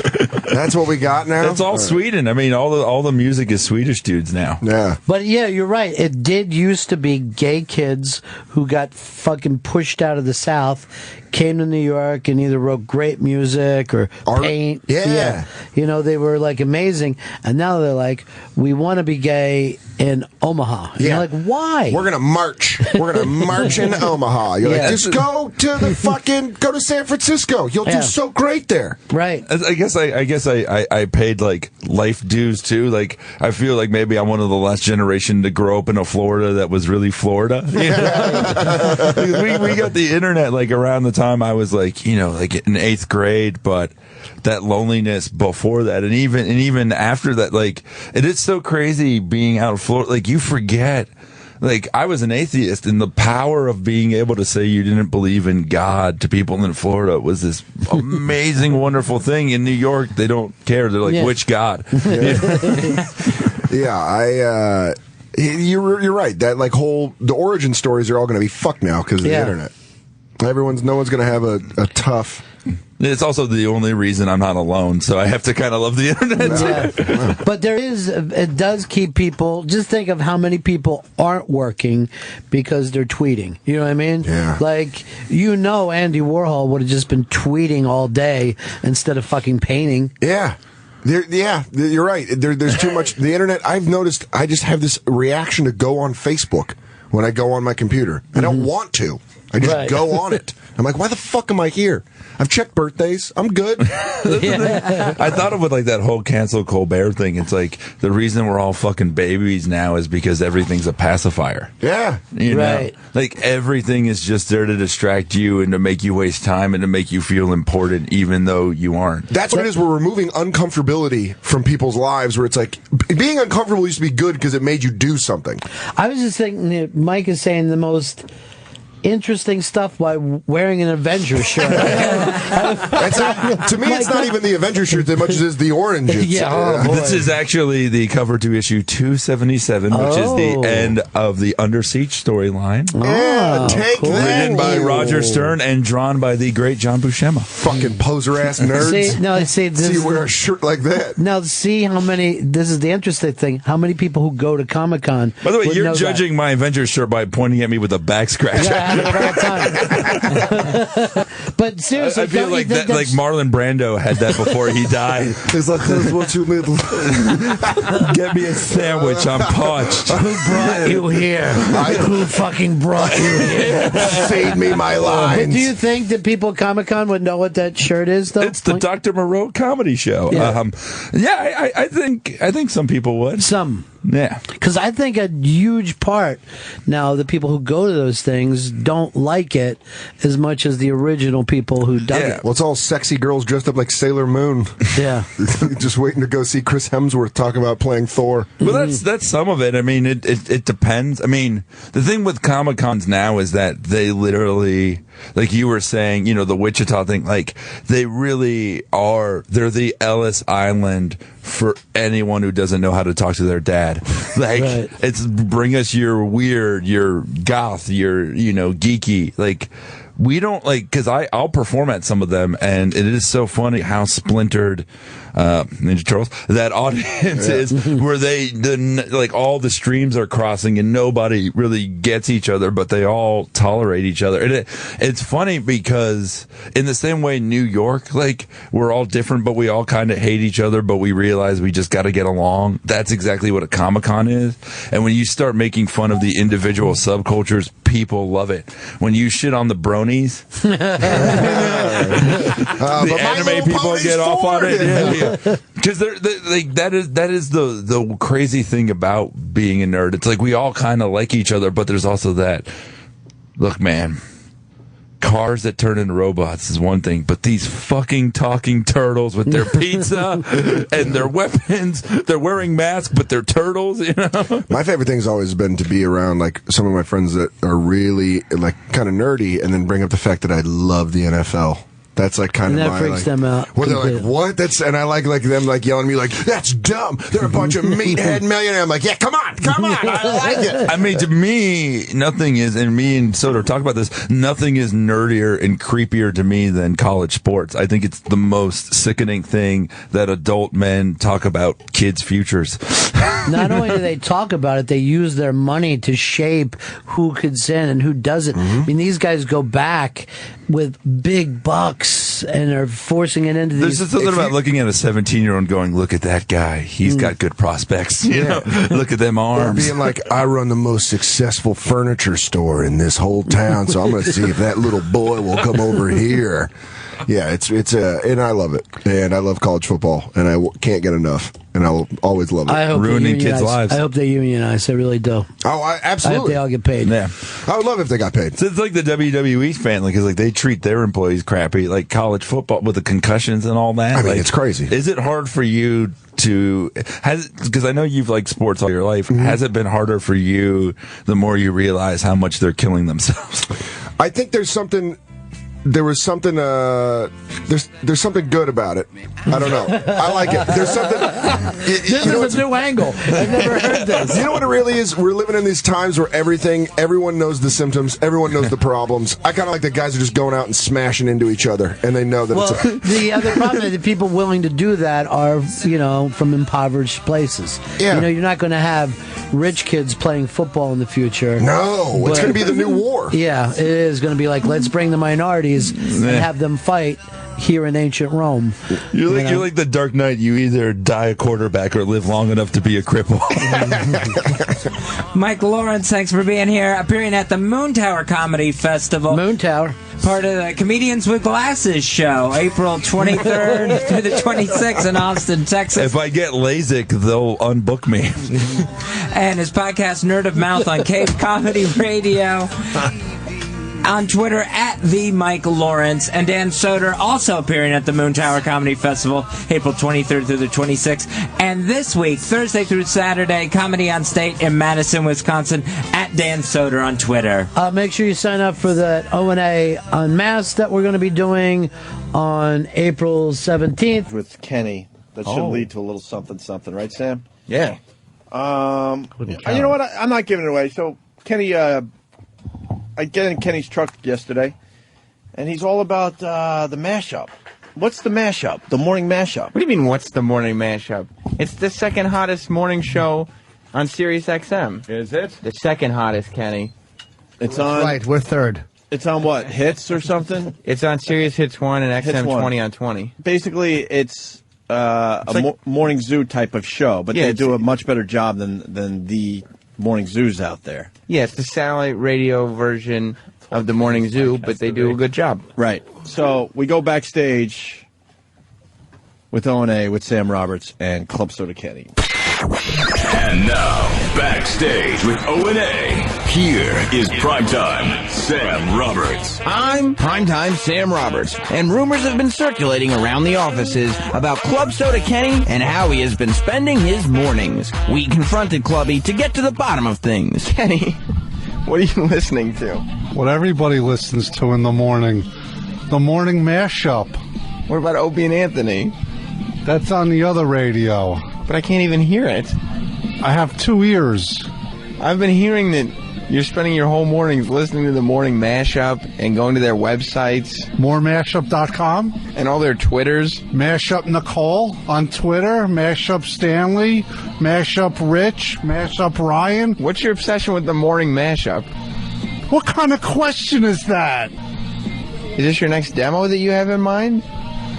Yeah, there's room for 5 on the mashup. Listen, that's Rich on the mashup. After getting this bombshell, the only thing left to do was to find SiriusXM's morning mashup show and ask them about Kenny. So we did. We're with the morning mashup crew, Ryan, Rich, Stanley, and Nicole. Have you all met Club Soda Kenny? I was not aware it was Club Soda Kenny, but yes, we have met him. We see him every day when we walk past your studio. We call him, we thought it was Kenny the O&A goon. No? I would love to say that I listen to the show, but our show is on at the same time as yours. So technically the people who work for our show usually don't get a chance. But Kenny has managed to become an avid listener and fan. Does that, alarm you guys? Are you flattered? We are certainly flattered that, we love O&A, but I'm amazed that a man that works for O&A would be caught listening to the morning mashup every morning. Even more frightening, on our way to the kitchen, we see him checking out our Twitter pages. He will see us in the hallway, and comment to us about what he's read on our Twitter. Like Stanley T over the weekend was making burgers with provolone, so he saw Stan and he said, "Stan, burgers with provolone, yummy." Awkward. He's been trying to find side jobs. Like he's been putting out demos. I think his intention might be to become the 5th member of the Morning Mashup crew. Would you guys be willing to give him a shot? Yeah, I mean, we'd give anyone a shot, I suppose. With a rousing endorsement like that, I don't see how Kenny could go wrong. We'll just have to wait and see if Ryan, Rich, Stanley, and Nicole are feeling charitable. I'm Primetime Sam Roberts, and this has been Backstage with O&A. Wow. There you go. Kenny's new favorite station. That was a terrific piece, Sam. Thank you, Kenny. I think you're in. I hope so. Are you going to do the 411 for them? You could start by doing the 411 for us. The 411 entertainment news? Yeah. Is that what they... That's Nicole's bit. Who do you like the best, Nicole? Nicole's got a box. Have you seen it? Oh my God, Kenny. What the hell? No. What do you mean? What's in her box? She's got a famous box. What's this, Sam? Nicole was a model before she worked here, and she modeled on the front of the VHS tape boxes. Like, you know, on the blank VHS tapes, there's a picture of like some people having fun watching a tape. She's the porno movie that they're watching. Nicole is on the cover of blank VHS tapes. What? And Kenny found this out and alerted me to it when he went to their website and saw that they were talking about it in one of their YouTube videos that Kenny was watching. Did they show one of the tapes? No, she's like, just... I know. Did they show the cover, like a picture of one of the tapes? Oh, they have the box here somewhere. Kenny watched 2 hours before he realized it was a blank tape. Where is she? This must be a movie about the frozen tundra. It's a lot of snow. We got it, Jim. Boo. I liked it. You get one of these. Thank you. Thank you, all dear friends, for coming to my birthday! Where's the box? I want to see what she looks like. Kenny, what's the website? Moremashup.com. Ah. www.moremashup.com. Hey, that's Troy. There's Troy Kwan, by the way, on Twitter. She's very pretty, and she's hanging out with a white guy and a black woman. She has just a completely diverse group of friends. Very diverse group of friends when you're videotaping things. Who's the creep behind her? He's got his arm under his shoulder, and he's wearing like an awful fucking suburban dad shirt. And he's leaning in. They're just having such fun. And there's like a black woman next to them. Who the fuck is she? That is weird. Creepy. Be careful with Nicole's box. Oh, I'm going to be very careful indeed. Don't worry about that. Wow, an old 6-hour T120 EP mode Fujifilm tape. And yeah, look, they're having fun watching. He's like, wow, and he's molesting her. Yeah. As he's watching something. He's got his hand on her shoulder, and they're leaning and looking at the TV. And it's probably some creepy movie. He's like, do you believe that the groom would shit in the mouth of the bride like that? Watching a Japanese scat movie. He's actually whispering in her ear, make sure you throw the glass away when she's done with it.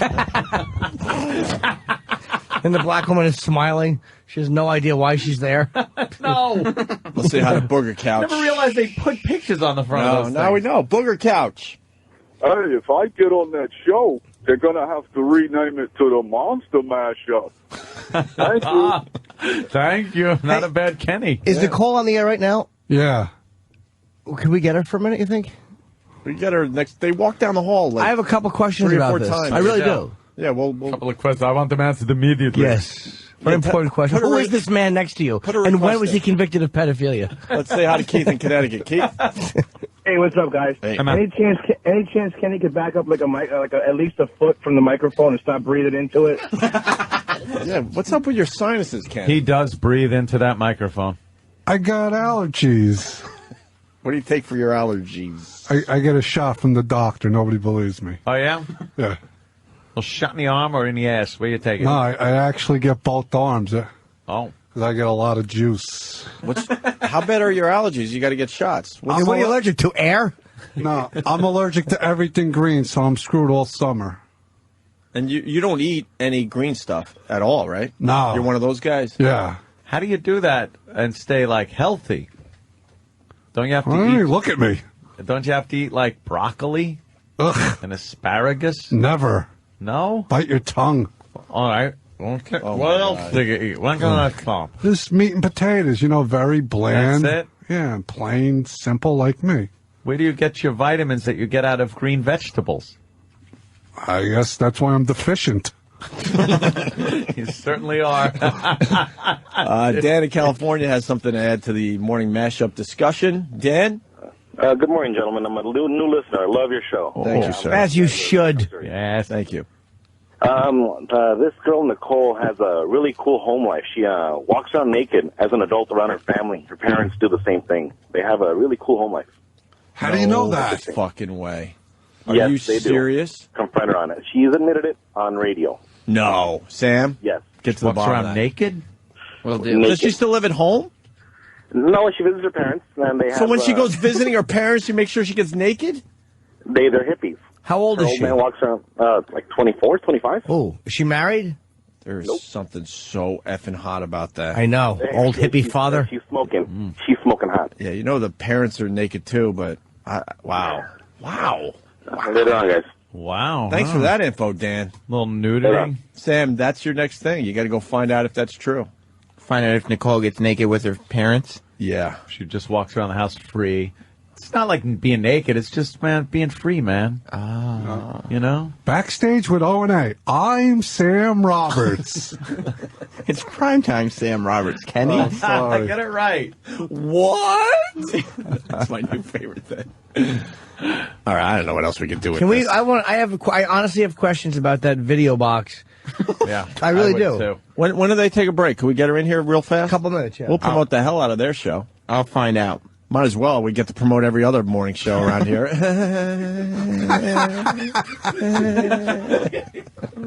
Kenny got a kick out of that one. I know. I don't think you understand, though. It's not like Kenny just, checks out the website while he's surfing around. Like, every single time I come to the studio, Kenny's right outside the door looking at something morning mashup related. Why? He's obsessed. Did you check out their bios? No, I haven't checked that out yet. When did you first start listening to it? When you were hiring a steamroller to crease your pants? Wow, yeah. Those creases are enraging. Yeah, I got an image. I know. Hey, keep on trucking pants. So let's talk to Nicole. Yeah, we're gonna try Have you to do spoken that. to her? Just say hello very politely. You get nervous when she walks by. Yeah. I rode up in the elevator with her. It was awkward. Oh, yeah? Why was it awkward? Because I'm me. She's just standing there and lurches behind her. Oh, his head is sticking through the hatch on top of the elevator. Almost there. Like going for a ride with Dino in the Flintstones car. Fucking Kenny. Kenny rules. He's a galoot. Yep. Thank you. Thank you. So the next demo you're going to try out for the morning mashup. That's what we're getting at? Yeah, I'll play all the hits. Whoa. All the hits? Yeah, on the mashup. They play music too? They play all the hits. And you got to do a 411 too. This is a little different than the demos you've been doing. Yeah. You got to do a 411 report and then talk up some pop music. Yeah, I'm very popular. People want me to do the Spanish channel. I got a request for that. So you're starting to get a little following here with this thing. I'm setting this place on fire. Yeah, believe me, I'd like to. Yeah. All right. Thank you, Kenny. All right, no, thank you. No, thank you. Oh, of course, thank you. But my first loyalties are always to you guys. Oh, it's obvious. Yeah. Loyal. Well, of course. But he doesn't listen to the show anymore. Yeah, you're loyal when you're not listening to almost every other channel. I got two radios out there. One is on one is on the other. All right, what has the morning mashup done so far this morning? Yesterday, they interviewed the American Idol people. For real? Yeah, the one loser and the one winner. We're just shit.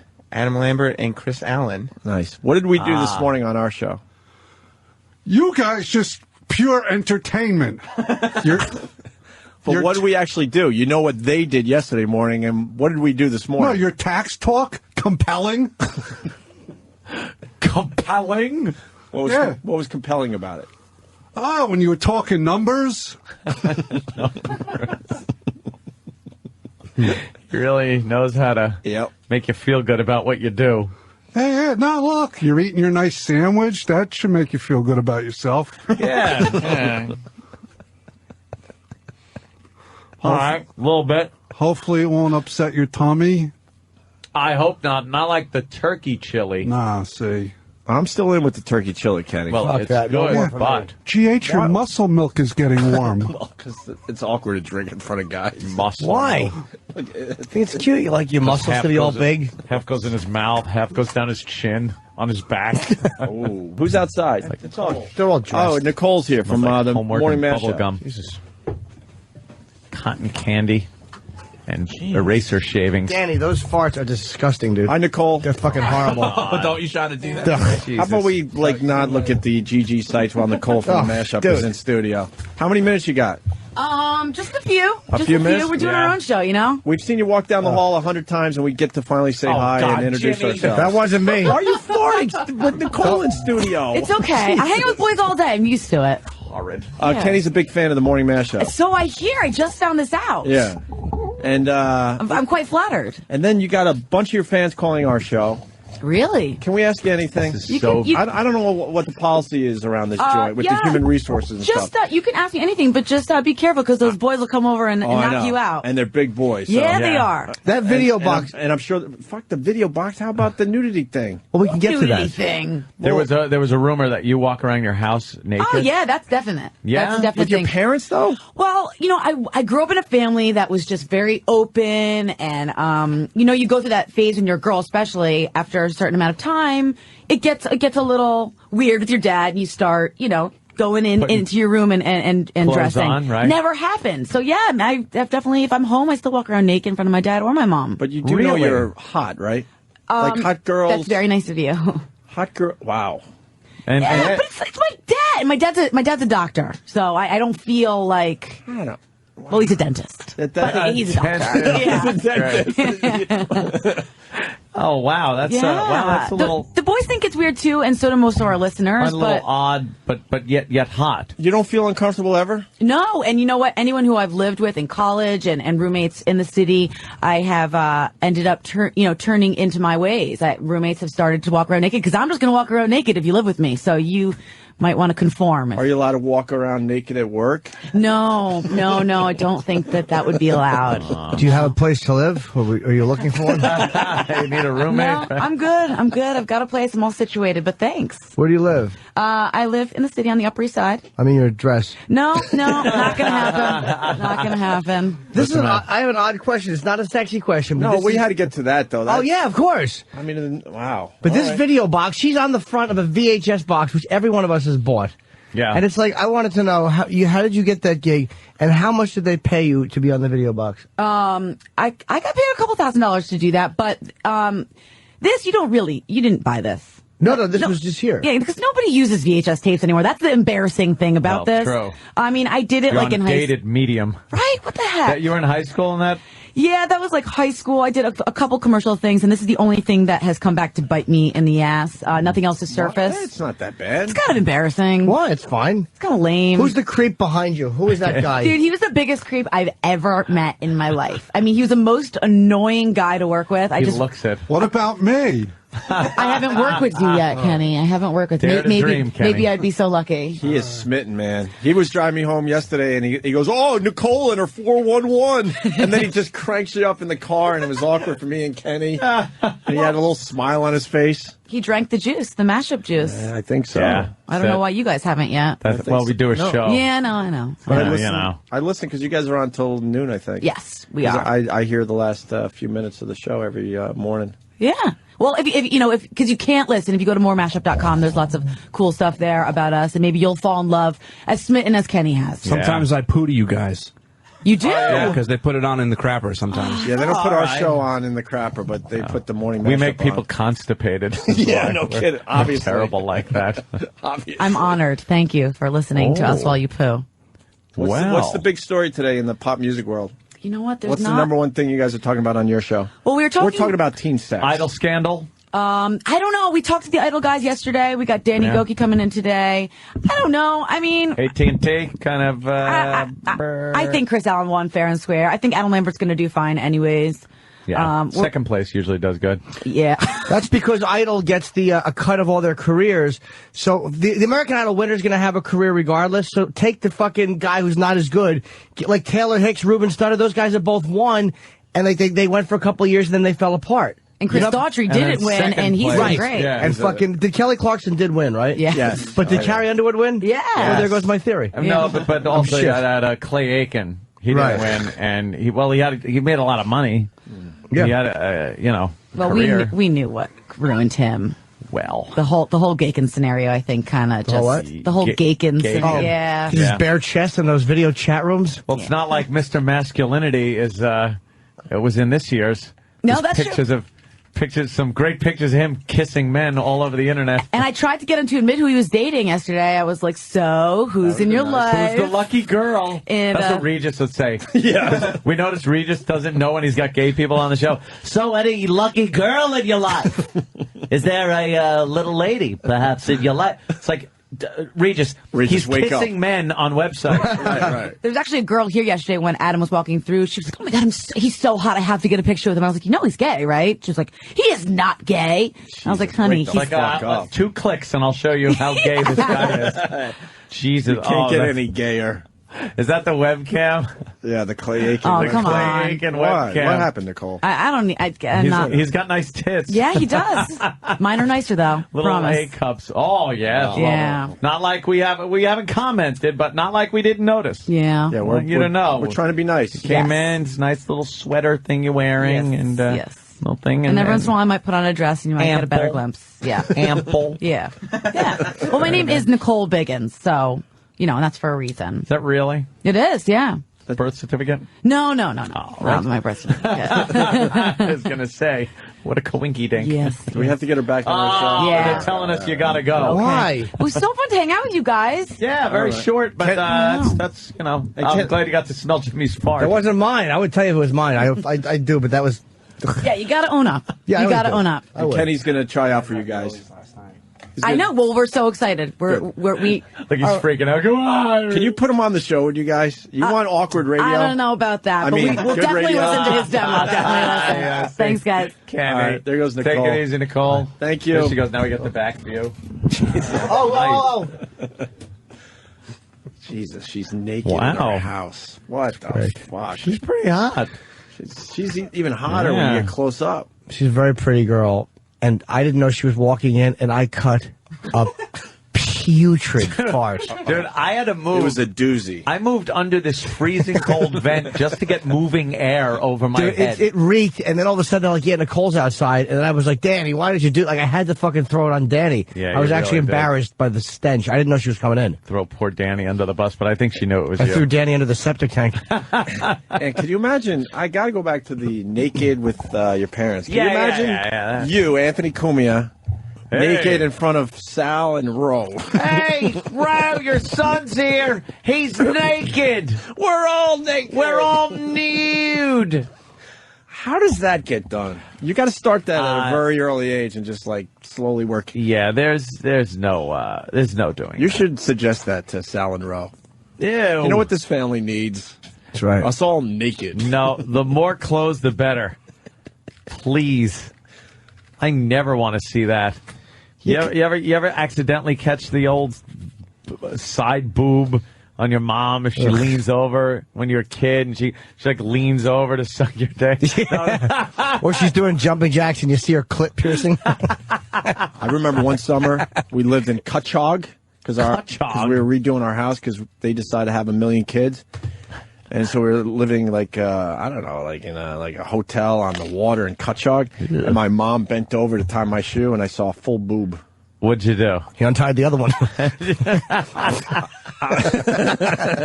the real answer is not going to do that line any justice. So let that just sit there. Good. Yeah, did you have any kids growing up that did the nude thing, and you were hoping you could become friends with them just so you could like be in the nude house?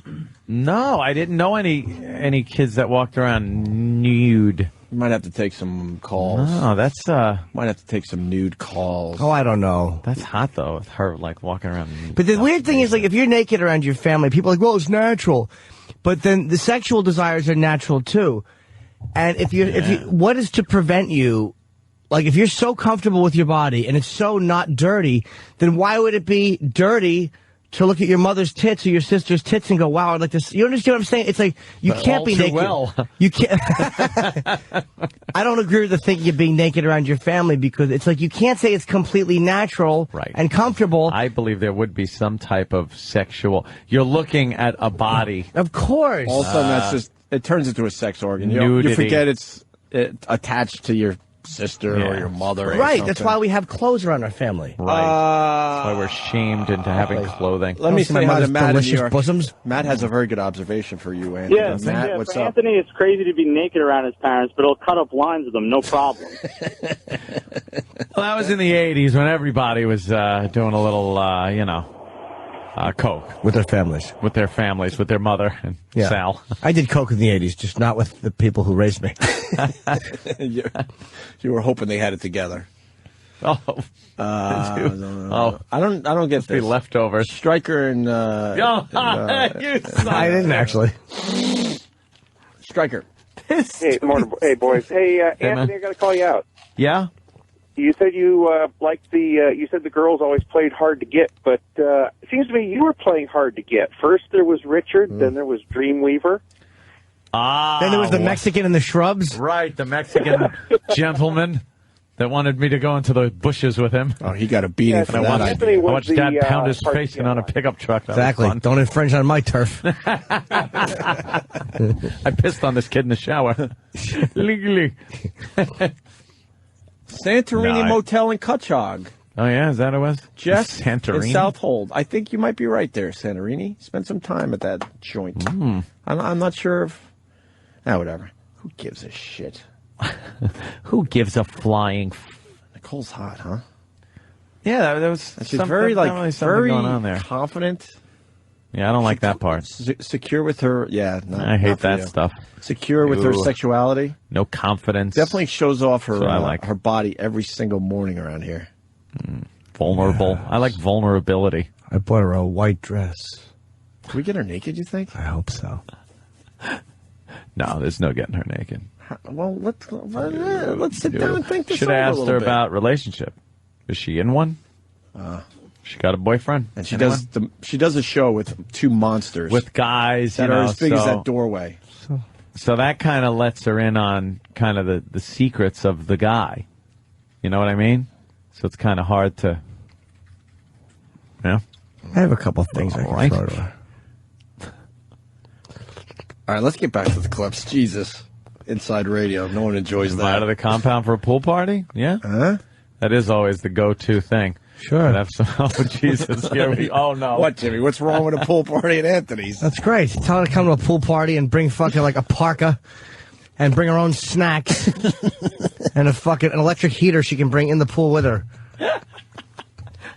And maybe windshield wipers because there's fucking filth apparently all over the fucking inside of the scum-filled pool. And Jimmy, don't forget, and teach her how to squint so she can see the whole movie.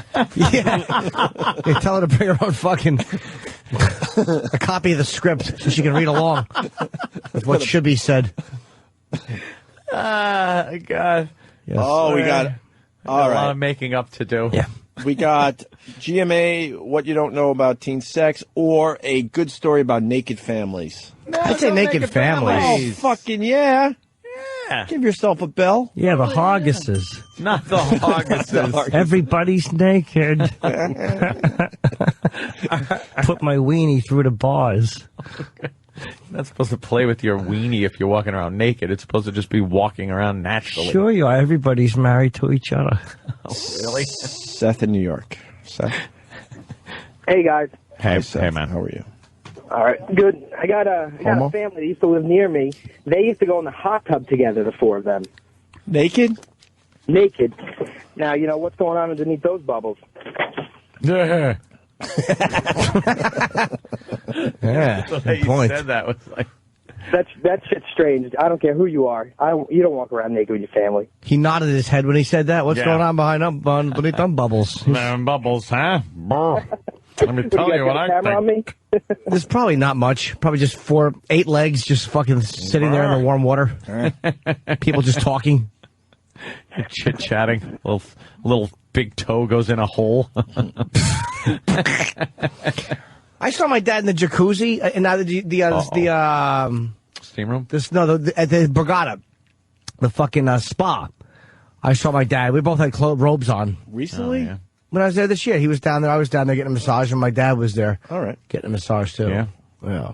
Did you see anything? Just him in a robe. No, yeah, he's in a robe. But I was like, I don't want to see him naked. No. I just saw him and an Ecuadorian man walk out of a room. And the Ecuadorian man kept saying, "You tip extra, right, for that?" Tenting out of his robe. Nice plump one. Yeah. Right after you're done shooting. Just kind of sticking straight out. Drooling like a fucking retard. I love how your dick just goes, blah. Oh, it's fucking horrible. The walk to the bathroom. Blah. Here's some for your thigh. Blah. Well, how do you not get it all out? What do you fucking stop? What do you get up in mid-cum? What's wrong with you? You're supposed to finish, stupid. Anthony goes, I'm coming and walking at the same time. No, sometimes you do. You're like, you shoot and go. You got to get in the shower and fucking get the fuck out of there. If you're late for something and you figure you're going to get a quick, fucking in before you got to get somewhere, you pretty much just go. And then as you lose your rod a little more, it kind of works some of the semen out. I am never that fucking big of a hurry. It's blow my load in them, discreetly put the abortion drug in their drink, and then hop in the shower. What's that morning after pill? Cling, cling, cling. He's stirring it up. Yeah. Oh, here, have this. It's like a fucking hockey puck. It just won't. It's like a big Alka-Seltzer. It's fizzing. How do you even know what it is? Jesus Christ. Yeah, it's nothing. Just nothing. Drink it. It's 5 Alive. It's New York City water. Like, 5 Alive, 1 dead. That's what it's 4 Alive. Have some Sunny Dead. There you go. Drink this and then throw yourself down the steps. Exactly. Call me tomorrow. Drink this and don't sneeze over a white rug.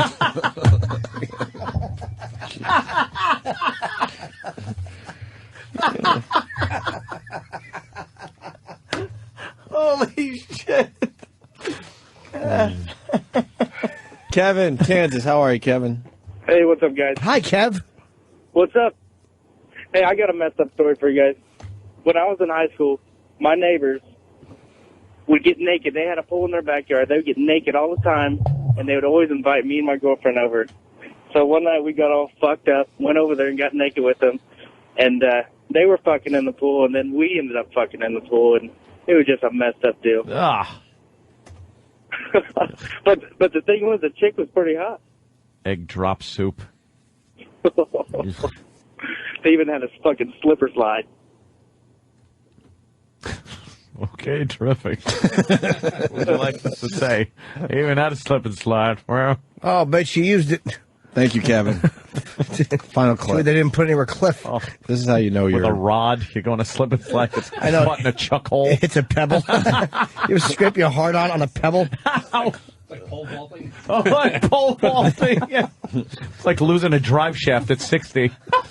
Like losing a forward universal joint on the expressway.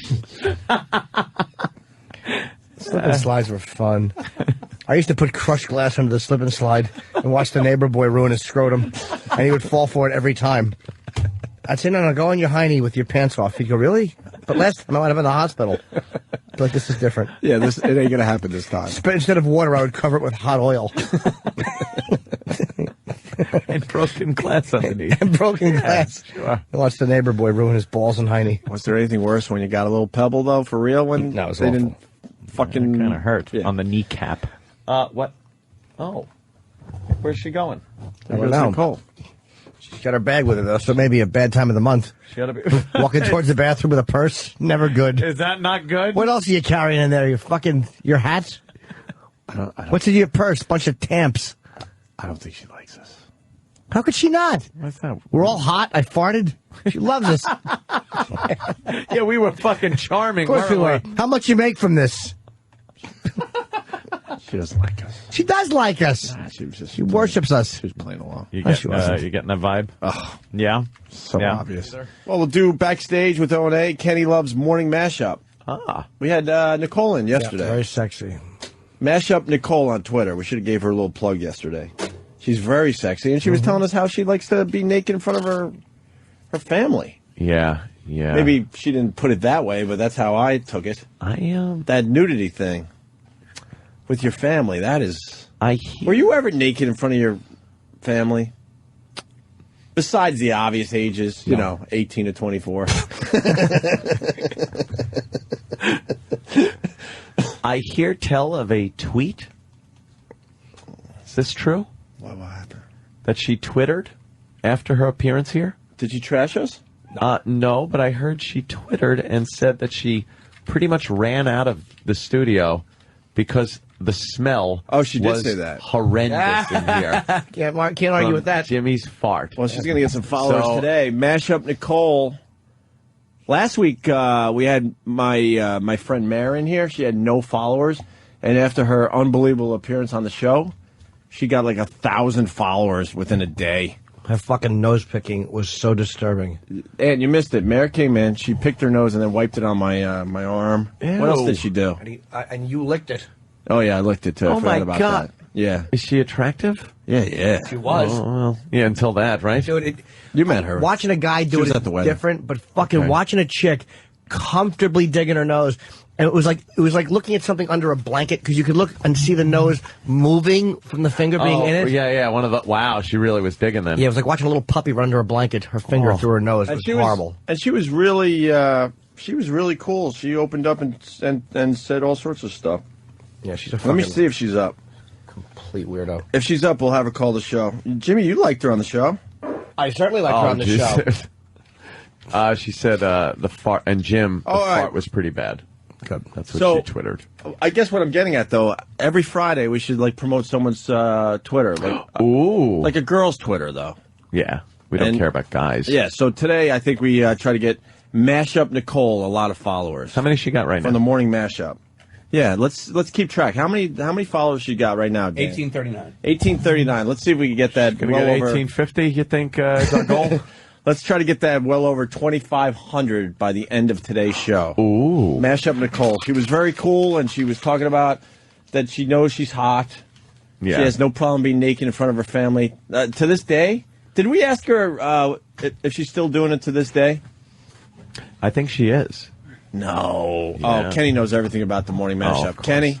No, according to Mashup Nicole's Twitter, Yeah. Anthony, maybe you and her could take a shit together because she twittered, "Too much Thai food, I might explode." Very good, Kenny. Yeah. Wouldn't that be romantic? Well, that could mean she's just full. Not like ready to shit. That back-to-back romantic shit. You ever do that with a girl you're in love with? You sit back-to-back on a bucket and you both just shit That's together? wonderful. Oh, I thought you meant back-to-back like you mean literally. Yeah, your backs are actually touching. I thought you meant when one goes into the bathroom right after the other. No. To smell the aroma and to feel the warmth of the toilet seat from someone else's ass. Isn't that horrible in a public bathroom? Awful. You sit down and go like, ew, it's warm. Like when people are waiting in an airport bathroom. Yeah, and there's yeah. like 6 guys waiting because there's only 2 stalls. Just lined up. Fucking bad weather, so no planes are taking off. Everybody's for duty. People are circling to piss at the airport. So what was... I thought it was funny. what was her tweet about the gas then, exactly? Did we read it? She went, thanks to O&A for being so kind this morning.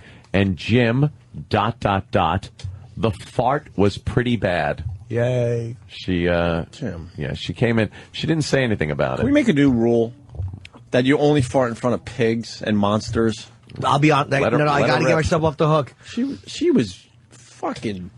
Dude, I didn't know she was coming in. Gorgeous. I dropped the gasser, and they're like, the coal's outside, and the gasser had already snuck out, so that's why I blamed Danny. Yeah. I wouldn't have farted in front of her. She was fucking too hot. Blaming Danny didn't go over too well, though. I didn't care. I just had to bail myself out. I think she knew. New She probably rule. did. If the girl's hot, you don't fart, and I don't pick my nose in front of them. Okay. That's fair. Newer rule, though. If the girl's hot and willing to fuck me, I won't fart.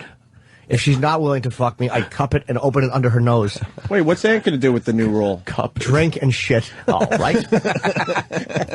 My favorite Anthony thing, by the way, is talking over dentures. There's nothing that makes me happier. Or dentures. You could totally hear it. I'm not going to pay my taxes. It's like this whistle thing. You are me. You're Miss Spock. Live long and prosper. Really? Really, Spock?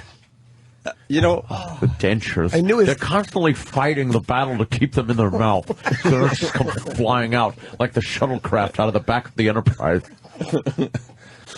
I guess we just take our teeth for granted. Yeah. How hard could it be to talk with teeth in your mouth, Dentures. fake or real? They're always in fear of them flying out of their face, I guess. Because nothing more embarrassing than those, America's Funniest Home Videos when old grandpa's blowing the candles out on the cake and his teeth come flying out. That terrific? Everyone laughs and laughs. Love that one. Ugh. That was before YouTube. I won't have a slice, thank you. Checking out videos. That was Oh before yeah, YouTube. that was YouTube before Kids. YouTube. With the boing sound effect. We forgot to mention, as far as Craig T. Nelson goes, not paying taxes, he maybe should talk to Wesley Snipes. Yeah, see, he tried that. It didn't work. It didn't work out too well. All right, so today's Twitter, we're going to promote Mash Up Nicole. I'm Craig T. Nelson. And, the reason I say that, because we go backstage, Kenny loves the morning mashup, so he doesn't have to get back up. Oh, look at him. It's American Idol Friday on the morning mashup. What is that? They interviewed the three people, the three I last thought they people. did that already. Yeah, but I guess they play it today. Oh, they're lazy like us. Oh, I love okay. I love them. Good. I don't think I like the background on their Twitter page. Oh, with them jumping up in the air? Yeah, Playfully? they're jumping and smiling. They do a different type of show than us. Is that why they didn't want Kenny to join them? Can we see? Look, there's a cloud background, like they're in the clouds, and they're jumping and like doing wacky poses. Can we do that shot? I'll put it on my Twitter page as the All right, let's do that. But someone's got to get the background. We need to do it in front of a green screen. Oh yeah, we do. Why don't we use your house? Jesus yes, Christ. of course, my production facility. Ixnay, I know, but yes, but holy shit, the fuck are you attempting to compete with MSNBC? What's wrong with you? They're on my hit list. Oh God, what an awful picture. I'm sorry. I do appreciate them, but Kenny, look at that. Yeah, Kenny, they look a little weird. Come on. They're all jumping up in the air playfully. Look how Rich has his legs spread open. Wait, you know? Yeah, what's going on there? Wait, go from left to right. You know all their names? We know Nicole because she was on the show. Yeah, it's Rich, Nicole, Stanley, and Ryan. Ryan didn't really put much effort into that jump, did he? He looks like he's just standing on his toes. I don't know Ryan too good. He could be the Fredo of the bunch. That you're trying to replace? Yeah, I'm the star of the mashup. Yeah. Are you going to try out for the mashup? We're going to hear. Yeah. We're gonna work on it. Me and my producer, Prime Time. Your producer. And my board op, Troy Kwan on Twitter. We're not promoting anyone else's Twitter today. I know. It's Mashup Nicole. I know, but I got to build up his self-esteem. Troy rules, by the way. Yeah. He's fighting it out with the guy next to him. What the fuck is that about? I don't know, but we like giving the inside scoop on this place. Troy is a massive O&A fan, has been for years, way before we got here. And he sits next to a guy who's a massive Howard Stern fan, and they fight it out every morning. Yeah, and that guy, so most of the time, he's got his shoes and socks off. What, the other guy? Yeah. So they're cranking up the radio. Like Troy, the Howard guy's turning up his radio, so then Troy turns his radio up louder, and they pretty much sit, am I lying, Kenny, right next to each other? Right across from each other. Right across, okay. Oh, a whole little battle going on. Yeah. Wow. Little radio battle. Ooh. I want to thank all the people that have changed the dial here at Sirius XM. I'm noticing. Yeah, thank you. I'm noticing something, a little trend. Thank you. Backstage with O&A. Kenny loves the morning mashup. And now, backstage with O&A. Here is Primetime Sam Roberts. I'm Primetime Sam Roberts, and rumors have been circulating around the offices about Club Soda Kenny and how he has been spending his mornings. We confronted Clubby to get to the bottom of things. Kenny, what are you listening to? What everybody listens to in the morning. The morning mashup. What about Opie and Anthony? That's on the other radio. But I can't even hear it. I have 2 ears. I've been hearing that you're spending your whole mornings listening to the morning mashup and going to their websites. Moremashup.com. And all their Twitters. Mashup Nicole on Twitter. Mashup Stanley. Mashup Rich. Mashup Ryan. What's your obsession with the morning mashup? What kind of question is that? Is this your next demo that you have in mind? Yeah, there's room for 5 on the mashup. Listen, that's Rich on the mashup. After getting this bombshell, the only thing left to do was to find SiriusXM's morning mashup show and ask them about Kenny.